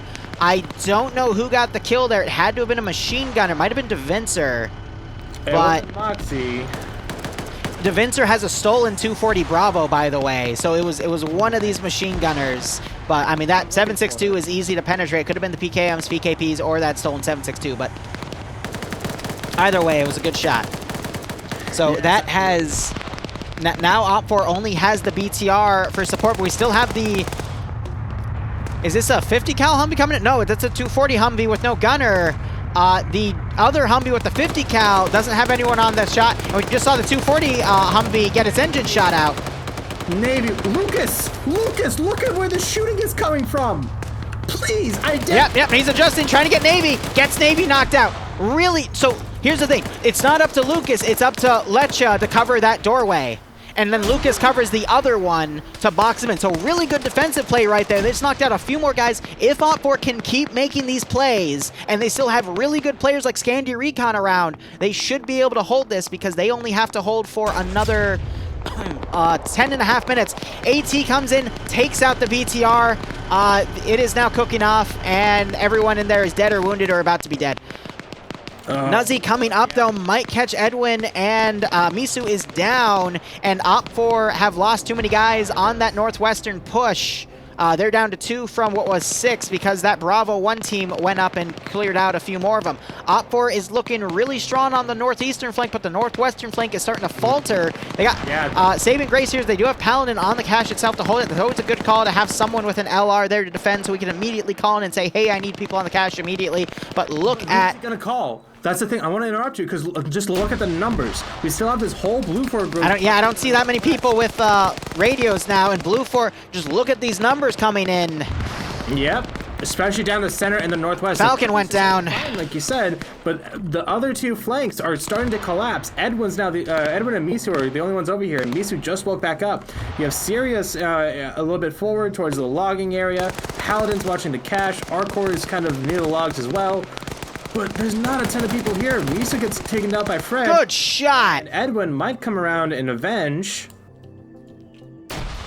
if he decides to shoot. So it's great on Lucas and Lekka that are holding these guys down. Lucas is now moving around. He's shooting people that are trying to look in through the windows, pulling good security, knowing that Blue4 isn't probably going to go off of that angle. But it's the rest of OPFOR I'm worried about. I just saw another OPFOR guy get... no, I think that was actually Falcon waking up. My bad. But... the central push, explosive trap goes off, doesn't get anyone, but at least knocks out that building for cover. No, you're right, Black did go down. He was, actually, I think he was already unconscious before that went down. And also took out that truck. But we have other Blue4 guys that are dead right here, so I think that was Arcor taking them out. He is on 2 kills, so that would make sense. Black wakes back up, but I think... ooh, this is worrisome because we just had OPFOR lose a guy on the left flank. I forget who that was, but he was camping there for a while. And now they have a direct line to this cache, but they don't know where the cache specifically is. There is 8.5 minutes remaining. OPFOR command with this other guy, Galil. They need to push in. That marksman rifle would be really useful if they were to find a good Overwatch spot and start shooting guys in the back of the head. But we still have a Puva here who's a really good 1-to-1 player and could easily knock him out. Oh, look at SL, Dreams, and Sirius right now. Dreams is on the multi-twitch, by the way. Where's Dream at? I'm not seeing him. They're in the middle, really close to the cache. Sirius is in a building. Dreams is walking around. I think Sirius is just waiting. Oh, yeah, he's at the door. Sirius does have a machine gun. If he were to open it and take Dreams out... oh, but he's going to camp it instead. Yeah, Sirius... Risen getting on the building. And Lucas and the other guy are down or dead. Oh, gosh. I thought the server desync for a second because there is no gunfire now. This is eerie. No, it just went into a little eerie moment. Falcon trying to flank around. Eerie. Got a kill. No, he did not. It's Collins and Swola are in the open. Falcon might... no, wait, it's Finn. I thought Finn was crippled, but I don't see any blood around him. Collins trying to push up a Swola covers. Grenades going back and forth. Good calls there, but... fucking flying Finn, one of the best players here, got that grenade perfectly on Collins. Yeah, now this group of... Son of Shadow, thanks for the 44 resub. Jeez, you're one of the first subs too, man. Been around forever. Thank you for the unlimited power. Keep enjoying the ops. Hope you get a kick out of this. And if they're not contested enough... Paladin's dead. Andy over here looking across. Yep. Blue4 pushing in, taking out Yanov. Op4 is looking really thin at this point, but they still got 2 guys in reserve that really need to push him, but Blue 4 is looking really thin as well, but they still got a decent concave here, but mainly on the northeastern group. Yano wakes back up. You gotta hope he gets a free kill. His body moved away. I think Gorski noticed. Maybe Dryden is gonna see him. Yep, he gets up and gets the shot on Yano right there. Potato in a bush, though. Could wait for Blue 4 to push by, but I think Blue 4 is now going to try an eastern push. This is neck and neck. Infidel going up on the top of the lighthouse. No, he's going back down, actually. Might try to use the small windows, but it's every kill is going to matter at this point. Risen, meanwhile, firing next to Yano, taking out Dryden. Ooh, very nice. Good keyhole right there. But actually no, because of the gap underneath that watchtower, that's where he's shooting them. Because they built it. That is a cheeky spot. Yano waking back up, mag dumping Gorski. Wow. Free kill. That is lucky for Yano, and that could be the reason. So Yano's now running out. He's probably gonna get. Look at that free kill right there. Pierce gets the kill, but him waking up and getting 2 free kills, that's amazing. Wait, where's the third one? Dryden was already down by Risen. Gors, next to Dryden. Oh, shit. It was Gors was in there. That was Gorskowski. Yeah, no, so it was Gorsk and the other guy that Yano got, so it's only 2. Yep. Well, if Dryden doesn't count because Dryden was shot by Risen. Whatever. The point is, Collins woke up. He's pulling back around on the other flank. Might catch Nafs and Falcon out of position. Come on. Oh, no, they're not turning around. They can't hear nope. us. They have AirPods. But Eander and Falcon are covering the rear. Falcon needs to move, though, because, excuse me, Finn's needs to move. Sorry. And Eander now firing at Falcon, reminding Falcon that he is demoted, and he did shoot Falcon a few times, so Falcon's now confused. We have a Puva really close to the cache site. Sirius still in this building. He's trying to keyhole from this one little spot. He needs to be a little more aggressive here. I get holding that corner, though. So, you know what? Never mind. That's a good spot. He's holding at least the front. Scandy's holding the back. Makes sense. And now, numbers are looking pretty even. But that's because you're in a 1-to-1 fight ratio with Scandy fucking Recon, who is the best community in FNF PvP-wise. Okay, simp. But they are actually holding a very good... I'm not simping. That's literally what every community says. They don't want to fight Scandy Recon. Infidel's pushing back to the lighthouse as Ryzen and Potato are trying to watch both the north and the east a bit. They're going to have to readjust after they take on a Puva. They know that a Puva's there, though. Actually, I say that, but no, they don't. You got Dusty coming in on the far... Geez, he maneuvered a lot. He's now on the northeastern flank. He might try to get behind that flank. Meanwhile, Galil's coming on the other side. Apuva now coming up, though. Iander, I don't know who he just got in a gunfight with right there, but... He's trying to suppress where those grenades came from, so he knows... Someone just got suppressed right there. ...this position, but he doesn't have a real bearing. Meanwhile, Foika and Man... Potato. Over behind Potato... Actually, no, they don't know that Potato's there. Yep. Potato's looking around. He's doing this very smart thing. He's turning his head. He's not moving his body. He's using that alt key and looking around. Manford pushing over towards Naps and the rocks. They're going to get caught out, though. Potentially. Manford tosses a nade. Great grenade throw, but it went in the water and stopped the explosion. Explosion actually knocking Risen out and might have actually gotten some more kills. No, that was Potato getting a free kill on a Blue 4 guy. So, Risen, not sure if he'll wake back up. Manford gets Nafs. Yeah. Oh, it's close. Oh, and Apuva got Falcon, I think, because I don't see... No, Falcon's up. He pushed over... 2 Blue 4 guys remaining. It's Manford and Apuva versus 7 Red 4. Wow, this turned around. They're going to breach Iander. Oh, wait, no, Iander's outside of the building. Woo, God, that was close. But Iander would have heard those footsteps. Manford doesn't have any AT, though. He's going to go up to the building, but Sirius is watching that doorway with the PKM. He might spot him. I think... No, Manford's putting a charge on it. He saw it through the window. He saw it through the window. He's going to get it. If Falcon pushes in behind Manford and kills it before he gets it... Oh, my God. Charge is dead. Let's go, Scandy. And you said I was the simp. I wasn't saying you were wrong. I was just calling you a simp.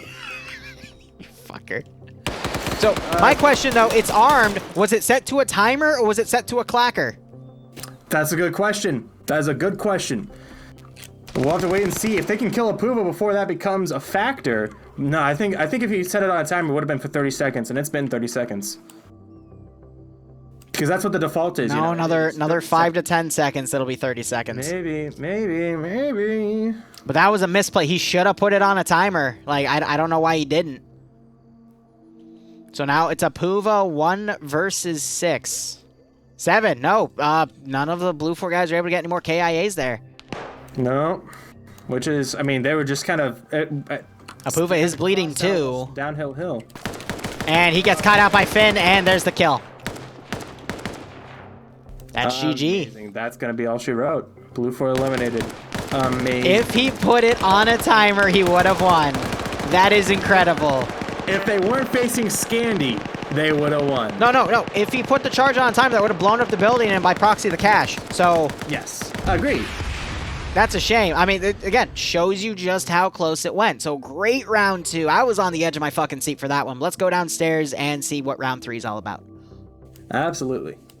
By the way, whoever that blue source squad was at the end on the east, check your own whispering. I heard everything you were saying. I literally yelled at those guys, "Hey, you're on yelling," and then switched back. Those are the 4 B guys. Guys, we need to push. Okay, I just pulled my gun up and just shot him as he ran across. Okay, just as we head into the last round, don't forget, guys, go and use the feedback channels. Don't forget the Patreon. And let's all continue to have a good night. Let's go and take numbers for the third and final round of FNF EU. 1RW, how many have you got? Figuring that out, hold on. I believe 7. Lovely. 4IB?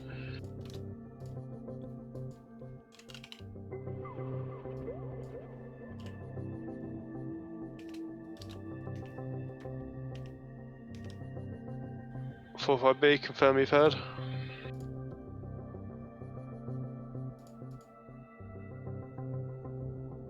Are they here? They're up in their room for some reason. There's not many people down here. I think it's there was a 4 bunch here. of people in other rooms. Yeah, T-Speak died, so everyone got moved Yeah, out. T-Speak died. Not you, Pierce, the other Pierce. I'm doing it, thank you. Oh no. I believe 13, Dingo. 13 for 4AB. Cheers. UPSC? Ooh, snow map. 11. TSB? 8. RCC? 8. Zeus Community? Seems like 4. Tau? 10. Scandi? 7 or 8. FI? 2.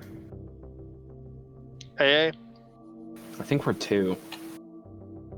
FK? Does 2.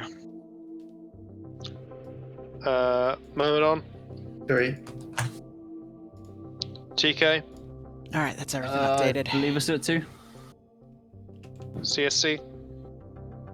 I think they all left, but I was with them. So technically 1. 1. Cool. Roger. 29th? Pablo, it varies faction to faction. That was a 2. UK attacking versus Russian defending. Serbia? But the objectives can change, the factions can change, everything can change. First air assault? How do you join? You gotta join their Discord, and then you can join in off of a solo guy. And what's going? Wait, oh god, is Twitch forcing ads on my channel? Oh, god damn it, I can't do anything about that. It's like what YouTube recently pushed. Preparation for NA. Cool. Is there any other groups here that I've not yet called? Sorry, I was in lobby and I didn't realize. Did someone answer for Zeus? Yes. Alright, thank you. Right. Do we have anyone who has not platooned before that wishes to volunteer to platoon this round? Not platoon, company command. I will. I'll take it. Who was that? Logan. Hassinger. Okay. Logan, take Blue Fort. Hassinger, take Independent. Hassinger, what group are you with? Or are you Independent? Let me know when the ads okay, stop, GK, and I will. Independent. I'll explain things again. Yeah, no problem, Pablo. Okay. So this is gonna be Green 4 versus Blue 4 Apache fight, which we've already seen, but I think they redid it, so we'll see what the guns are reset as. RC Independent. Let's give him a warm welcome, shall we? Stardog TV is the originator of the FNF games. Nice. 45B. Well, Stardog, this is awesome, man. I mean, it's fun to shoutcast. Watch, you know, people in the triple digits kill each other. Let's get Tau Bluefort. Let's get 1RW. Well, I mean, yeah, Ramirez. I mean, YouTube now, as of their latest update, they can now run ads on non-partner channels, as well as ads on channels that don't collect any revenue. So, I'm trying to see. What I'm doing is I'm clicking through all my VODs to see how often I get an ad, and it's like 1 in 10. So it's kind of scaring me there. And then we'll go from there. But yeah, AH-64s are Apaches, so it's this fight again. I mean, it's a round 3 fight, which means it's going to be a little memey, but that's okay.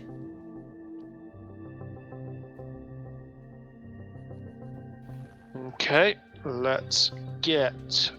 But yeah, if you guys have any questions, comments, concerns, now's the time to ask as we let them transition. We're actually going to be in the double digits again, unless a few extra guys jump in here for round 3. But I know some groups jumped out because they are prepping for the NA branch, which we will cover again with Barbarian. Let's get Chad on Independent, first Air Assault Independent. Falcon blue screened, oof. It's a bad one. And then let's see how those numbers settle, and then we will go through Centaur, Boston. Can I confirm there is no advantage? That is correct. Yeah, well, YouTube's algorithm's pretty fucked, to be perfectly honest. But I mean, I recently came off of a blacklist, which is cool. So Nimius jumping on. Nice. On a team, you should all now have been allocated a space. Make sure you'll slot up. RCC, you guys are independent. Yeah, that too.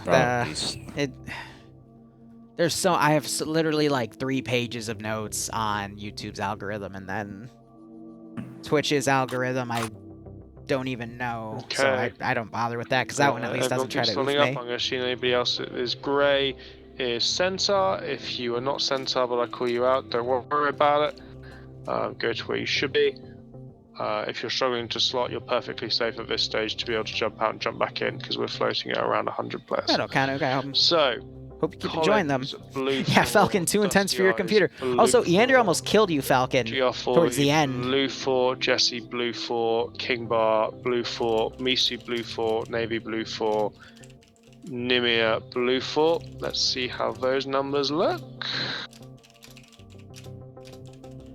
Popped up Potato Blue 4. Risen, can you jump out of medic on Bravo? Nimia, take it. Or Navs. He says he did it on purpose to say hi, yeah, right. Everyone, let's be slotting up as quickly as we can so we can make sure these numbers stay nice and balanced.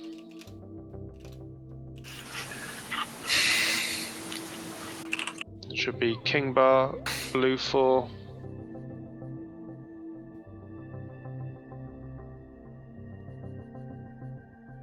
Okay, Gorskieski, Blue 4. T5 Bay, Blue 4. Tarn Falk, Independent, Yano, Blue 4. Yeah, so for those of you that are new, this will be the last round of EU, and then in a little under 2 hours, which honestly in about 2 hours because we'll go a little over the start time because they're still going to be setting up, will be the NA branch, which will have 3 more rounds of PvP. Solo, if it's doubling, just refresh your page. That's a Twitch glitch. It's client side, because everything's fine for me, but it sometimes happens. Okay, first off, I need a first... So much nicer with Jester yelling. Without Jester yelling. Oh my god. Anybody? You have to volunteer someone. Jester and Loot, those are the 2 guys that brought me into this game, man. Oh jeez. Vagrant. No. I'd kind of like to try it if you don't mind. Go for it. I need a second platoon leader as well. Preferably either R. Yes, Falcon. Or Fred if you want, if you haven't already been. NA is a thing. You've been here for a long time. I think. If no one is volunteering for it, then you are able to take it. Any volunteers? Whew. Fred, it's yours. Go Fred. Excuse me. Is this a voluntold or volunteer? Voluntold. Get in your slot, maggot. Yikes. Alright, 1 RCC is good. Bad words. I do need a golf leader. I'm jumping to well, that's just more of a weird question. Can we extend the timer real quick for the mission maker? Because it's a mortar, does the leader have all the stuff it needs, such as range table and everything? Yes. That stuff will be in the truck. I'll jump up then. Alright, I'm good. The range table's in the deck. Works for me. Okay, Logan, you have a minute. Thank you. Can I get 2 people from Bravo 2 to move into Platoon 2 lead, and also someone to move into Charlie 2 lead? There'll be 1 person left in there, slot in wherever else you see a slot. Alpha 2 has a medic slot open. Are we not going to have machine gunners? If anybody wants to jump into them, they're more than welcome to, but I'm not going to force them to. Appreciate it, crazy. Apart from that, I think we're okay. We still need Falcons having adrenaline withdrawal. I'd imagine, man. That op came down to the wire. It was great. Just so you know, you don't actually require a team lead for the map or MG teams. Sorry, 4 teams. Okay. Yeah, it's fine. As long as you got 2 guys in it, it's fine. So you happy with what you got there, Logan? Yeah, absolutely fine. Awesome, fantastic. Then let's push through to our briefing. As we're going through, thank you everyone so much for coming along tonight. Appreciate those numbers were a little bit squashed at the start there, but the system that we've just put in place, we'll work to develop it, make it a little bit more streamlined, and hopefully everything will be a bit quicker next week, and will also function a bit more, as I'm aware. My apologies to the mission maker on the first round there, and my apologies to... Yeah, Star, a lot of the ops these days are actually pretty close. We have one at least every branch. So yeah, it's pretty fun. I know. Sorry about that. But yeah, thank you everyone for coming along tonight. It's I don't know how you guys have all experienced it, but I found the server's been pretty good again. Please do put that feedback in the feedback channels of the Discord. And of course, don't forget to go and support our Patreon. Boston, what is our last briefing of the night? Alright, so for any of you who weren't there at NA, this is neutral sector, even teams, of course. You have 3 sectors all active at the same time. Things special for the Clutch it again, Falcon. We need to get Adriano. Again, they're going to have the 7.62 miniguns for the main turret, along with the smoke. Boston, you're here? Yeah, Boston's talking. I can't hear him. Oh. Can anyone else hear me? Yeah. Yes. They might have you muted from I think this is a nemesis problem. I'm sorry, did I hear you? It's not a problem to have Boston. Wait, let him talk. Anyway, age 60, it is 7.62 mini, smoke mortar, illumination rockets. Mortars are going to be on a little flatbed truck. All the stuff you'll need from it's in the truck. And that's basically about it. Wait, Any questions from the Blue 4 leader? No questions. Any questions from the independent leader? What are the guns and unis? Uniforms you'll be shown in game on the op board once the mission starts, and for guns it's standard independent versus Blue 4. So AKMs versus M4s. I'm not. Oh, What's but I the do score have a then? question. Go ahead with your question. This is the last question, so nobody else be getting excited. What's the last question? Terms of mortars, is wind resistance enabled? And also, what is the cap limit? I don't know what you mean by cap limit, but wind resistance, there's, as far as I can tell, I don't believe I set wind very high in this, so you should hit pretty close to where you're at. I think he means like point cap. Oh, standard 100. Got a question. Okay, fantastic. Right, ladies and gentlemen, thank you so much for coming. Let's start the final round of FNF EU. All right, jumping up to cast. So the cursed Apache returns. Yes, it does return. Probably And this so will be do the you. last time for a while. Boston You believes also he is returned. joining us for Boston, shoutcasting this round. aka Ghoster, aka the artist formerly known as Boston. Wait, Boston, How are you made this mission, right? Yeah. Oh, dude, you're gonna crash out. because that's the Caspian last two crashed out missions. around 1, Nemesis crashed out around 2, and they were both the mission creators of those. So, bye, Boston. I'll see you later. Ah, man, that sucked.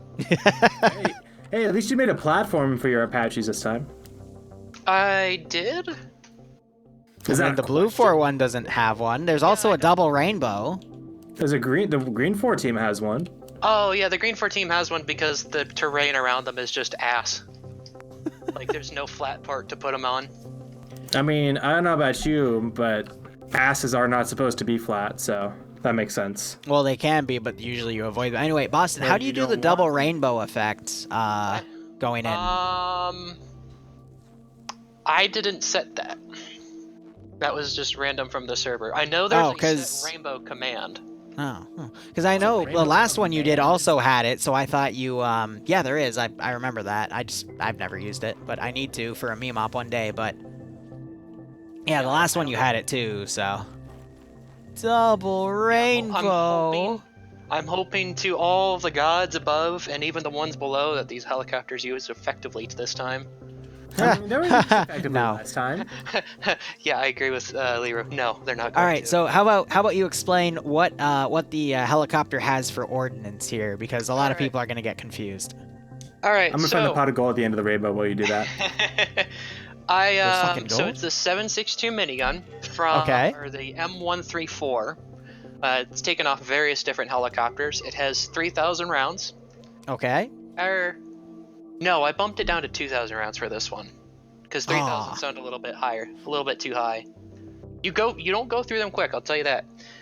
It's got also on the main turret a mortar smoke round, which works off of the mortar tube static, so you can shoot it close range, medium range, and far range.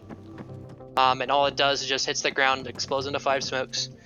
And then the pilot has control of the illumination rockets, which I think I messed up and said like 400 or 500. It's actually like 700 to a click out before they pop into flares.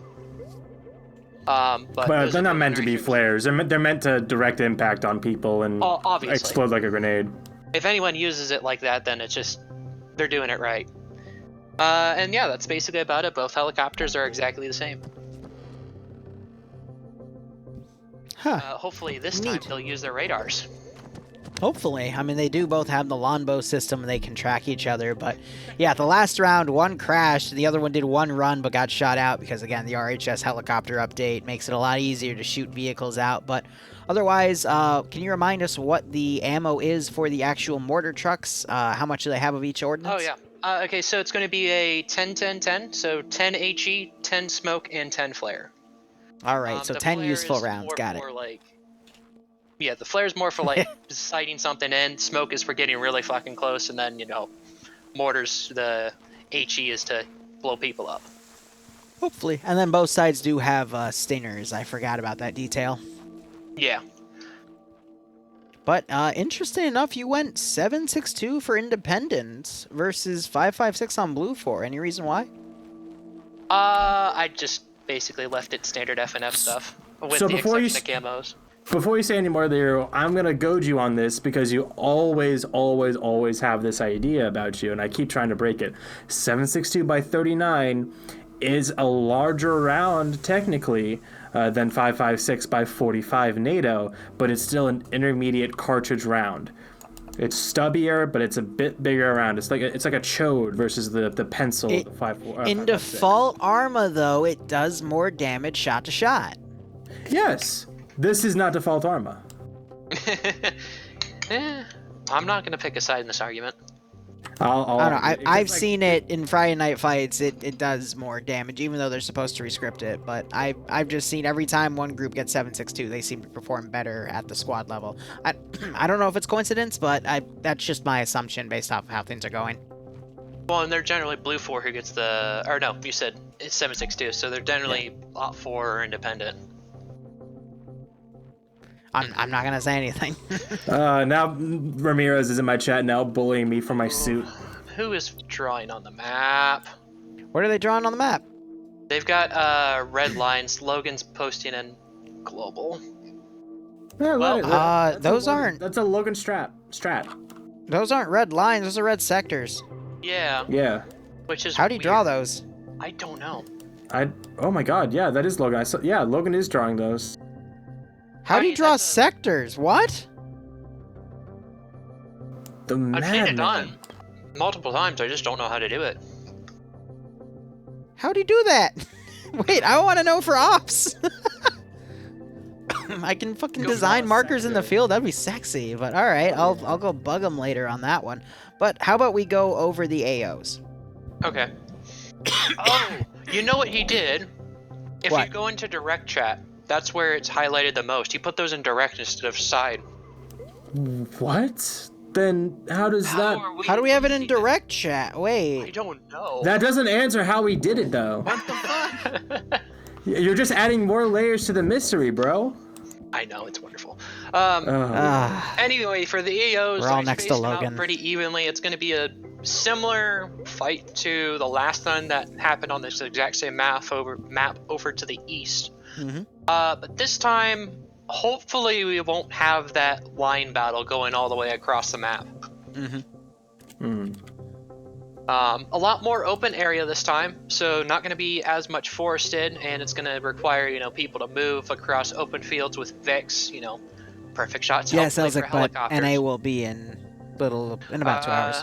Other than that, I just used the base towns. I really didn't even add anything to most of these objectives. I just, placed them where I thought the best place would be, equally spaced, with road access, maybe a couple patches of trees everywhere.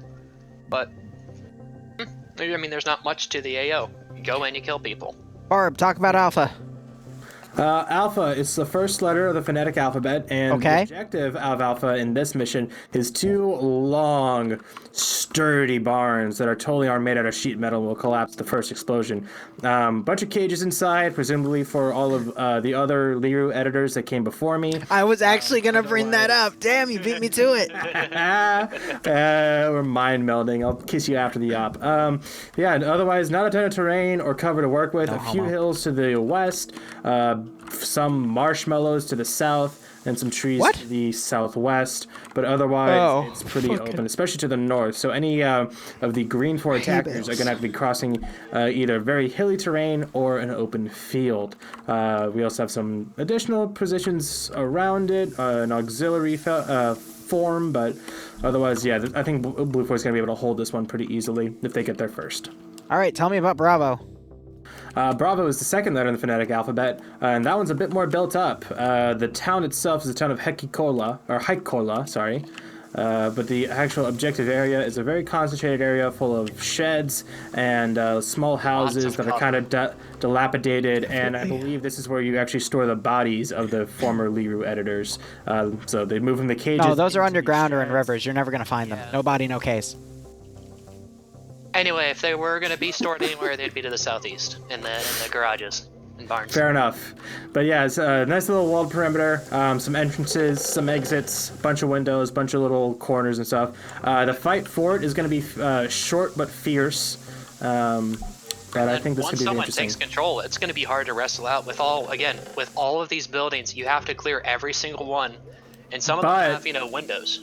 But now that they have enhanced movement back, they can hop any of the walls over pretty easily. I mean, they might hop over into enemy fire, but they can hop over the walls and kind of or we could dissolve them, from but the 2 openings into the compound itself. Do you want to talk about Charlie as well? How did you know? No, because you're lazy and you like being a manager and not actually. No. Boston, talk about Charlie. Alright, so Charlie's just a little settlement here. Apparently someone got a little bit rich with their money and put up some houses. They have a nice little garage, a nice 2-story houses windows out. On this map? I know, crazy, right? On this Christian FNF server? They gotta go. They gotta get exploded immediately. Things I wouldn't worry about, though, for whoever's going to be attacking it is the trees. The little pine trees skirting the road. That's basically a fence. You can't get through. Yeah. So you're going to have to come through the forest on the back, which has a nice open field of sight lines behind it. And then, you know, just the buildings inside, you have second floors, overwatch points. It's going to be, every objective is going to be tough, basically. Mm-hmm. So I think we're going to see, actually, look at Green 4. They have, some guys are probably going to rush to Charlie, but a lot of forces might try to beeline it to Alpha. I feel like Green 4 has a little bit more of a concave into the AOs compared to Blue 4 has a bit of a straight shot. Do you also see that? It's a little bit of there, but I mean, the caveat is the terrain. Like, they got to get through all this hilly terrain if they want to go that way. They do have the roads to work with, but even those are pretty hilly by road standards. I don't know, but Blue 4, it's a bit tough because they still have a bit of a hilly terrain to work with before they get into any AOs. I feel like the mission maker didn't know what he was doing. I mean, that's usually the case with these. The auditing process isn't as strict as tight some as it servers. should. As it should be. Yeah. The fact that he's been allowed to rescript assets as powerful as the H64s just kind of shows that, in my opinion. And I mean, the fact I think he's actually stacked the teams as well, because this was the same case last time in the last mission that he made, where Green 4 was able to pull out the dub. I don't know, Barb, like, just based off of this and the audit process, it's kind of reminding me of, like, a TM op, you know? What's TM? What's that? You fucker. But yeah, we'll see how that works with the positioning of the spawns. Yeah, we actually do have a lot of vehicles. We have the mortar truck looking southwest, as well as SL Dream and Dust Eyes and one of the quad bikes. That's actually both of the marksmen, so we might see a repeat of the first round where the marksmen stick together all buddy-buddy and stick their long barrels up each other's you-know-whats. Didn't need that, but thank you. Otherwise, most of the other forces are just heading straight west. Gotta cut through this relatively open area, get to the road, and head towards Charlie and Bravo. And we have both marksmen taking a quad bike. RCC guys and Rack over here into the. Oh God, those trucks are dangerously close together. So, small note, I just want to say, Green 4 has both of the marksmen on a quad bike facing south, so I think they're going to try to get into a foresty area, potentially overwatching Alpha and try to take pot shots, but they're going to try to keep both of them together as battle buddies, compared to the tradition of they give the 2 IC of the platoon with the marksmen so that they still have long-range communications with the medic so they can at least patch them up, so I think that's kind of cool. One thing I would like to point out, though, is that we have a pretty decent force over here on Blue 4, heading to the northwest for some reason. I think because they're trying to circumvent the forest. Maybe you see that open area ahead of them? Yeah. I think maybe they might try to go there and hit to Bravo. Yeah. But that also has the wide mortar flank trucks, right here. so I wonder where they're going to go. I wonder where the Apaches are going to go. They're going to go into the ground. That's where they're going to go. Eventually, right? Hey, hopefully we get another 4 server kills. That's what I'm hoping for. No, not again.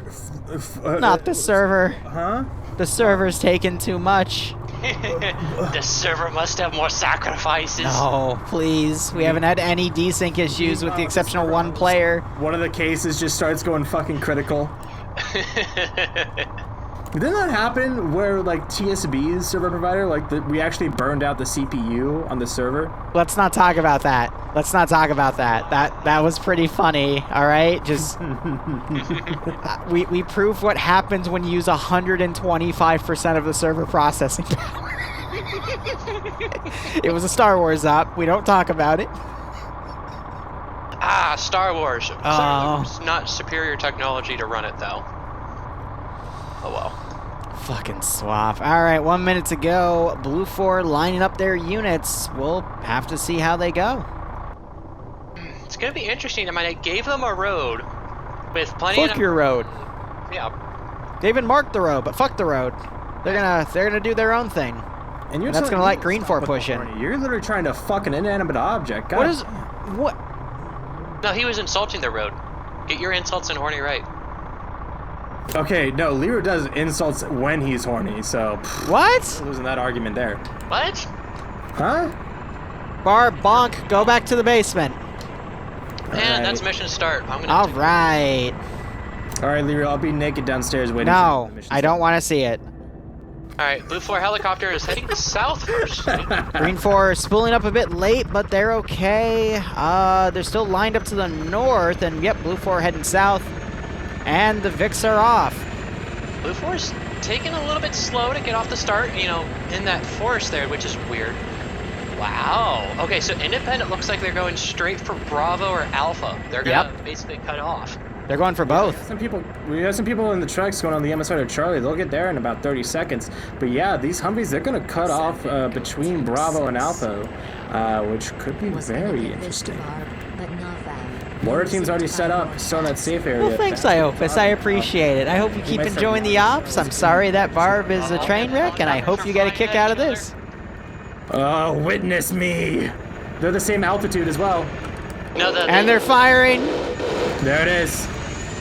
Moxie, come on. Do us proud. Rounds are going just short. Or even knows. They better, because they have to hear it. Oh, the Independent almost hit their own mortar team with stray fire. Oh, with overshoots. Yeah, more overshoots now heading towards Echo and Delta for Green 4. Yeah, they need to be careful with their backline, or their backline. Blue 4 having some dismounts, firing at some Green 4 guys with a 50 cal truck. Here comes the Blue 4 helicopter flying low, trying to avoid the Independent. And Alpha 2 is firing on Charlie 2 for Green 4. Vegas Humvee is now retreating. They took some real quick fire at those barns. So Blue 4 has Alpha, or at least is going to get Alpha. Green 4 trying to get Bravo, but Green 4 has maintained Charlie. And what's really nice about this is Boston has let us see the point values on the right side of the screen. First to 100 wins. Ace and red pilled. Those two helicopters still fighting each other. Independent being able to get above him. We're gonna see what we saw in the second. The marksmen drove past each other. If they can just, if Blue 4, if Moxie and his helicopter aren't able to break that tail, then it's only gonna be a matter of time before they're able to take him down. I mean, they're just making the other chopper burn all of its ammo, though. That is true, but they still have those rockets. I would love to see what an illumination rocket does to the chassis of an AH-64. Jesus. If you are able to hit an unguided rocket against a moving helicopter, I will. I've seen. We have people in TSB that have done crazier things. Trust me. Okay. One of the anything is possible to worry about is that they're probably being tracked with their radar. So that other helicopter, once they know where that helicopter is, you're not going to get away. Mortar back here. They didn't spot him before. Maybe Moxie forgot to turn on the. Oh, their mortar's right there. Yep, and it looks like so Independent's going to be controlling Bravo and Alpha, or Bravo and Charlie first of all. With the balance reasons, Iopus for PvP. Or stopping right outside of Charlie or Bravo in a forest, waiting to move up, pushing across the open field. Yeah, they don't want to rush in because they know that it's captured by Green 4 now. So they're going to be a bit cautious pushing in. Makes sense. I can almost feel the salt when an Independent shoots their own guys with overspray. I mean... So a little bit of smoke coming from Blue 4's Apache. It is not that noticeable, though. I'm trying to get a track on it so I can get a better look. Yep. And you have aim at the balls, laying down suppressive fire, and finally able to get killed. As they're all staying right on that hill there. Taken out. Real quick, I would love to bring attention to Moxie's unit icon, which is from a very good anime.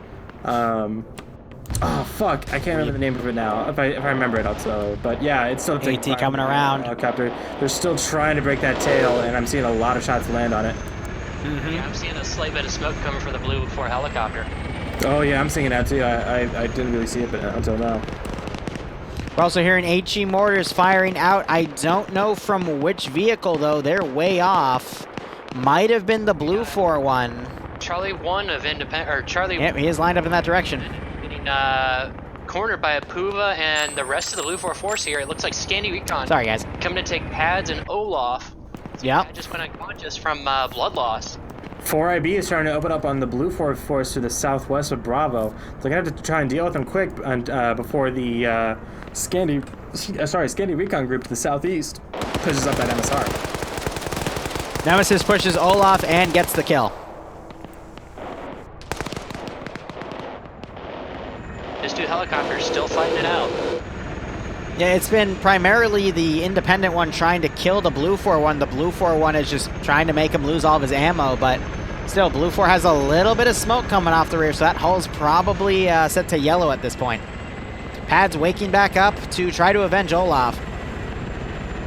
Yeah, but he's got Nemesis, Nema, Flying Finn, Yanni. They're all right there. And they know he's behind those rocks. Blue 4 just got hit by a Stinger with their Apache. It is going down in the trees. They're trying to auto-rotate it out. I need to see the icon again. I hear the engine. Come on. No engines?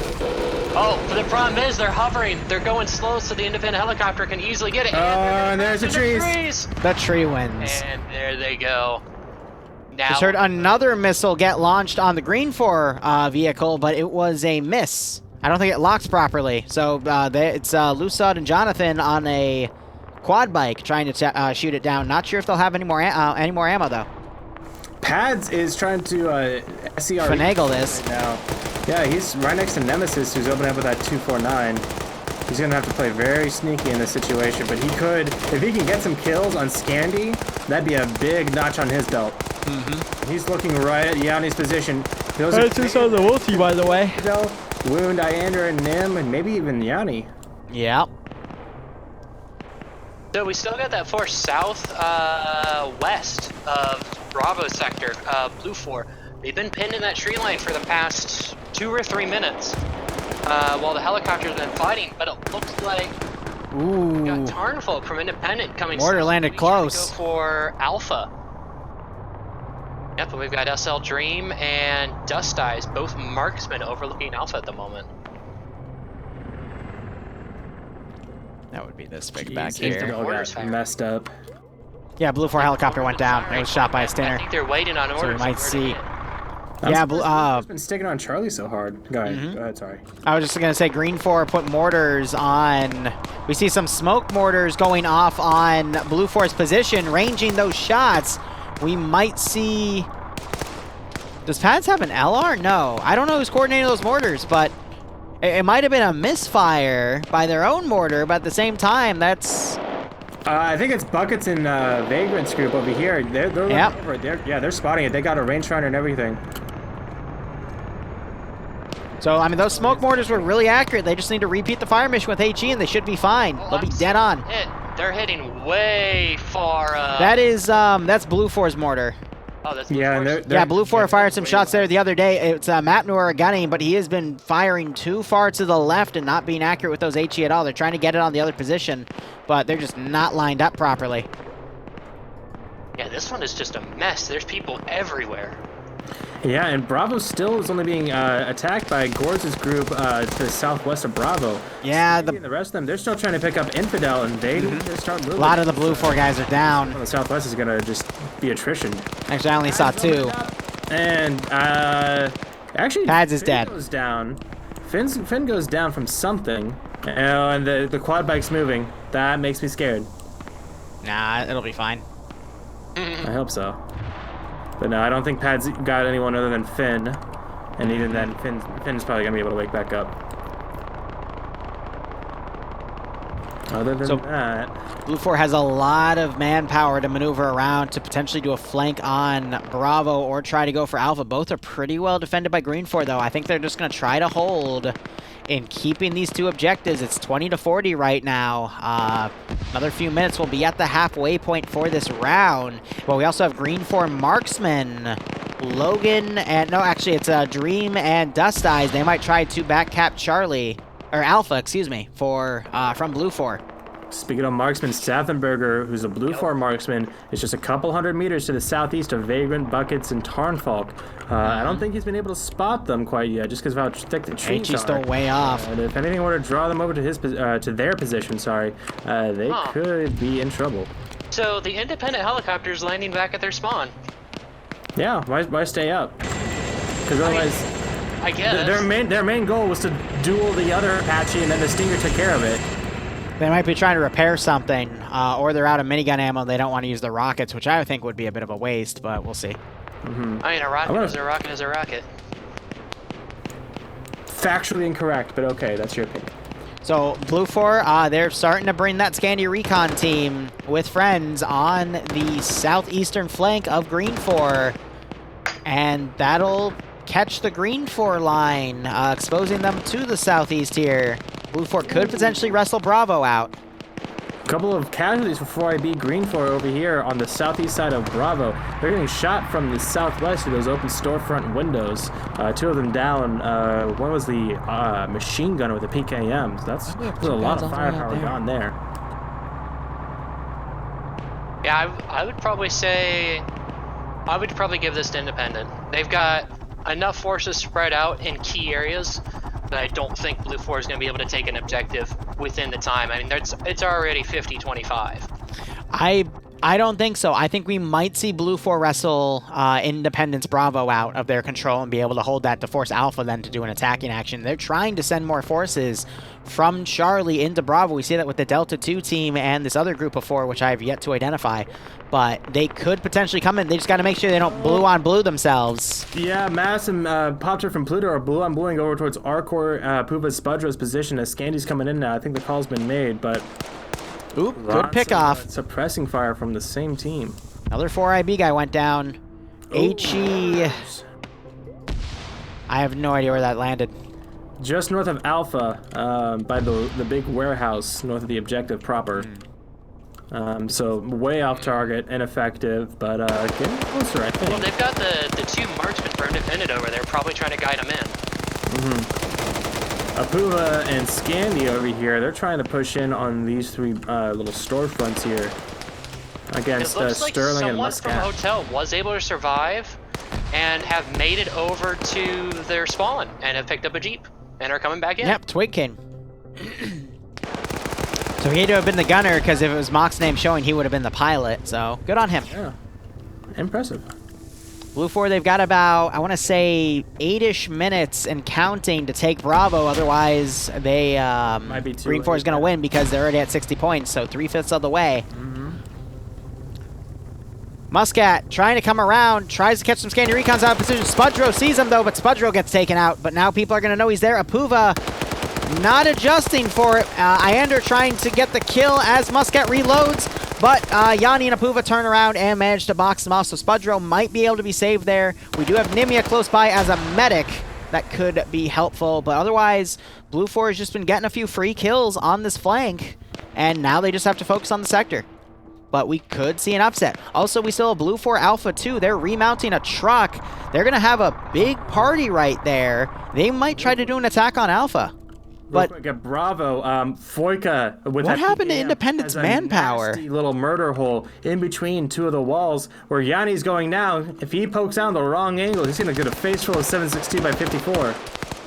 Nim the medic goes down. Oh, Yanni gets away with just his kneecaps broken. He is lucky to be alive. Another Independent guy dead. Down though, got shot in either upper body. Spudro's walking back up. He's down, and Infidel needs to turn around and help her out. Because like you said, she is the medic. She is one of the most important people on a squad level. Spudro woke back up, and we got some Blue 4 guys looking at their wounds.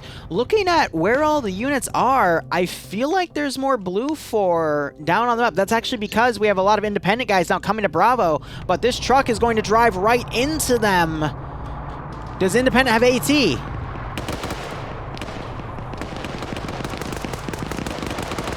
I don't see any AT around. We got Independent guys starting to push up. They knocked Nemesis out. They might close the gap on these guys, but Blue 4 driving in blindly. And Vonk has no idea. Around and he's gonna misses that GL. We do have a few guys down in the back. Yeah, a few people down there. Now they're gonna hop out. There's a lot of people down on that. And another GL goes out.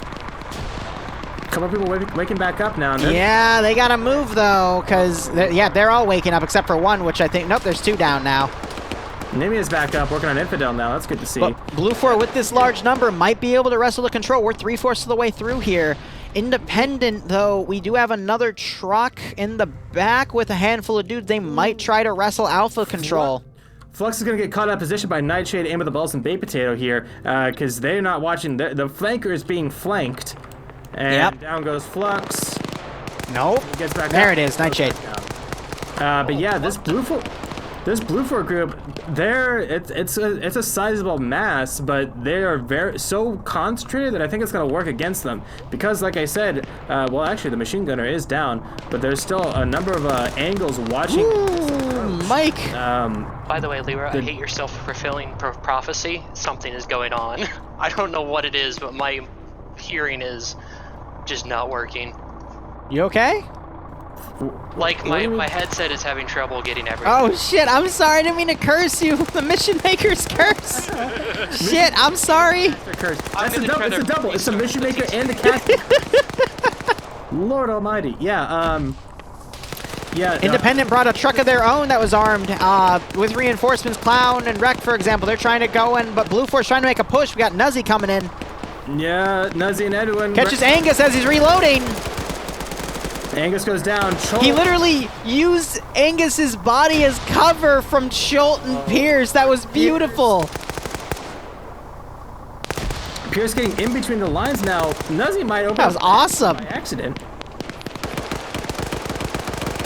And this is becoming a real fuck circus. Collins and Stanners trying to take out Manfred, who's really well entrenched. Apuva coming around the side on the northeast. Gonna find Bravo is now neutral. And Ash. Oh, yeah, Bravo's neutral now. That's a start, but it might be too late. Green 4 is all... Yeah, no, I think it's too late. Blue 4 needs to try and take Charlie now, which is still got a decent garrison, but Seo and Carlson might be able to do something up here. They're starting to take contact now. 20 to 40. On the flank. He's right.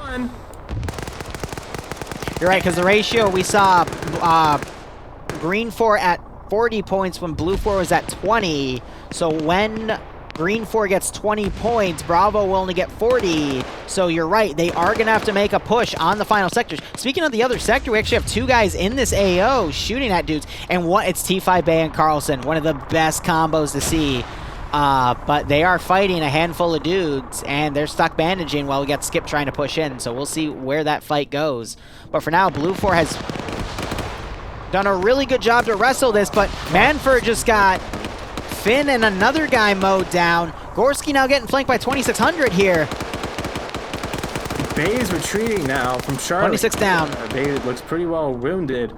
Skip is still on the hunt with that PKM, but that's going to be the Charlie. Blue 4 is going all in. No one's covering Alpha, and Green 4 is right outside the sector. So I don't think Blue 4, even though they got the numbers advantage right now, I don't think they're going to be able to bounce back. They got to go back and hold their sectors. Ash and Swallow hopping over. Paladin looking the wrong way. Blue 4 taking control of Bravo. Yeah, but it's not going to be enough. They needed to take care of Charlie as well. Carlson goes back down as Vay tries to re-engage with the Charlie. Edwin had the drop on Ash, but Ash just turned and immediately got him. Swola coming in. Going to catch Nuzzy in the back of the head with the machine gun. Ooh, Vay gets one more. Oh, but Alpha goes neutral. Yep, Alpha being taken because no one was holding that sector, so I don't see how Blue 4 can muzzle it back here. We've got T5 Bay in the AO.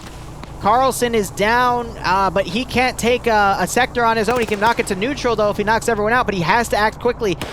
Blue 4, now that they've taken this zone, they gotta kill Ash, but Ash and Swola still alive, knocking out Sirius. Swola now trying to fight Stanners, gets the kill on Stanners. Swola is on 2 kills so far, but those are 2 very monumental kills that could very easily shift the momentum. Sirius wakes back up, and the grenade was on the other side of the wall, and Swola's down. Yano almost took down Sirius. And Yano gets the double tap. Mortars are landing north of Alpha. They were trying to range those on Alpha, but they were ineffective. Way too far out. I think... No, it's a done deal. Yeah. Captured. Charlie stole Green 4. More Blue 4 guys pushing to Charlie, though. There's 4 more. Just can they be quick enough? Ash. It's not gonna matter at this point, because even if they get they still gotta send a group down to go do Alpha. And we actually see Nimia, Nemesis, Scandi, Recon quickly diverting. They have literally like 30 seconds left, though. Yeah. Actually, no, it'll be about a minute and a half because it's every 20 to 30 seconds they get 2 points.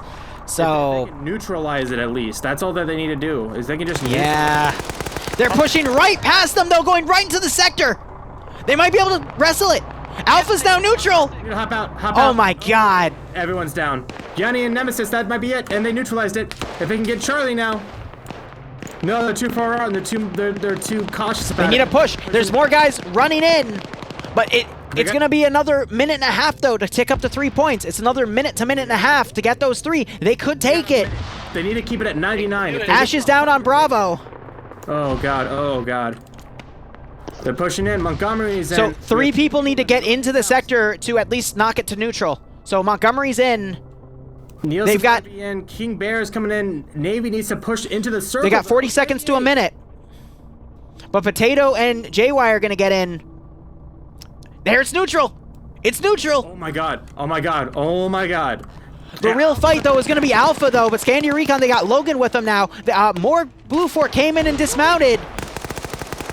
They drove. Logan is now being engaged by Scandy, but Logan gets picked off from Fred on the southern side. It's absolute chaos right now. Oh, and Nemesis taking a grenade to the feet. And he gets shot by buckets. And numbers are starting to fall. They need to grab Tarnfolk, and then Dream has joined the fight too. Tarnfolk pushing in, trying to pop some people here. Galil not noticing.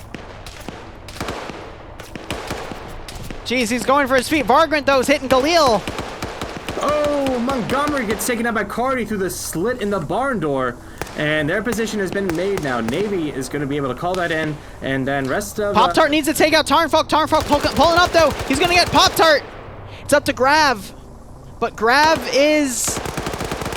Oh! Doesn't get the knockout. Tarn trying to pull the handgun out. Lolo's in the truck, though. He went under and knocked him out. Under the truck with no sight of the marksman rifle. Fred's coming in, though. And so is Buckets. Point is still Blue 4, but... Looking up at Charlie. There's one more guy left on Charlie for Independent, but everyone's up on Charlie.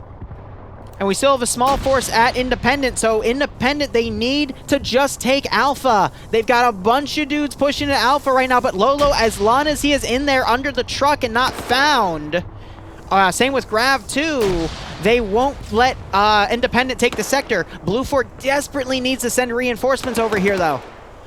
They just killed everyone on Charlie. Where are the reinforcements from Bravo? There's a small garrison. Grav pushing out. Dreams right up to him, though. He catches Fred, though, but gets shot. It's a 1-to-1 trade. Lolo is going offensive. He needs to stay defensive here. Where Blue 4 has no reinforcements coming, it is up to Lolo now. As a marksman with a freaking holographic, he just needs to hold. Okay, he's going into the other barn. That's good. He just... literally needs to stay away. As long as he's in that sector, they cannot take it. But someone in Blue 4 needs to be paying attention to send dudes down because this is ridiculous. They're going to have to hold this for at least, 30 divided by 30. No, Lolo pulls out. Vargren, I think, just spotted him.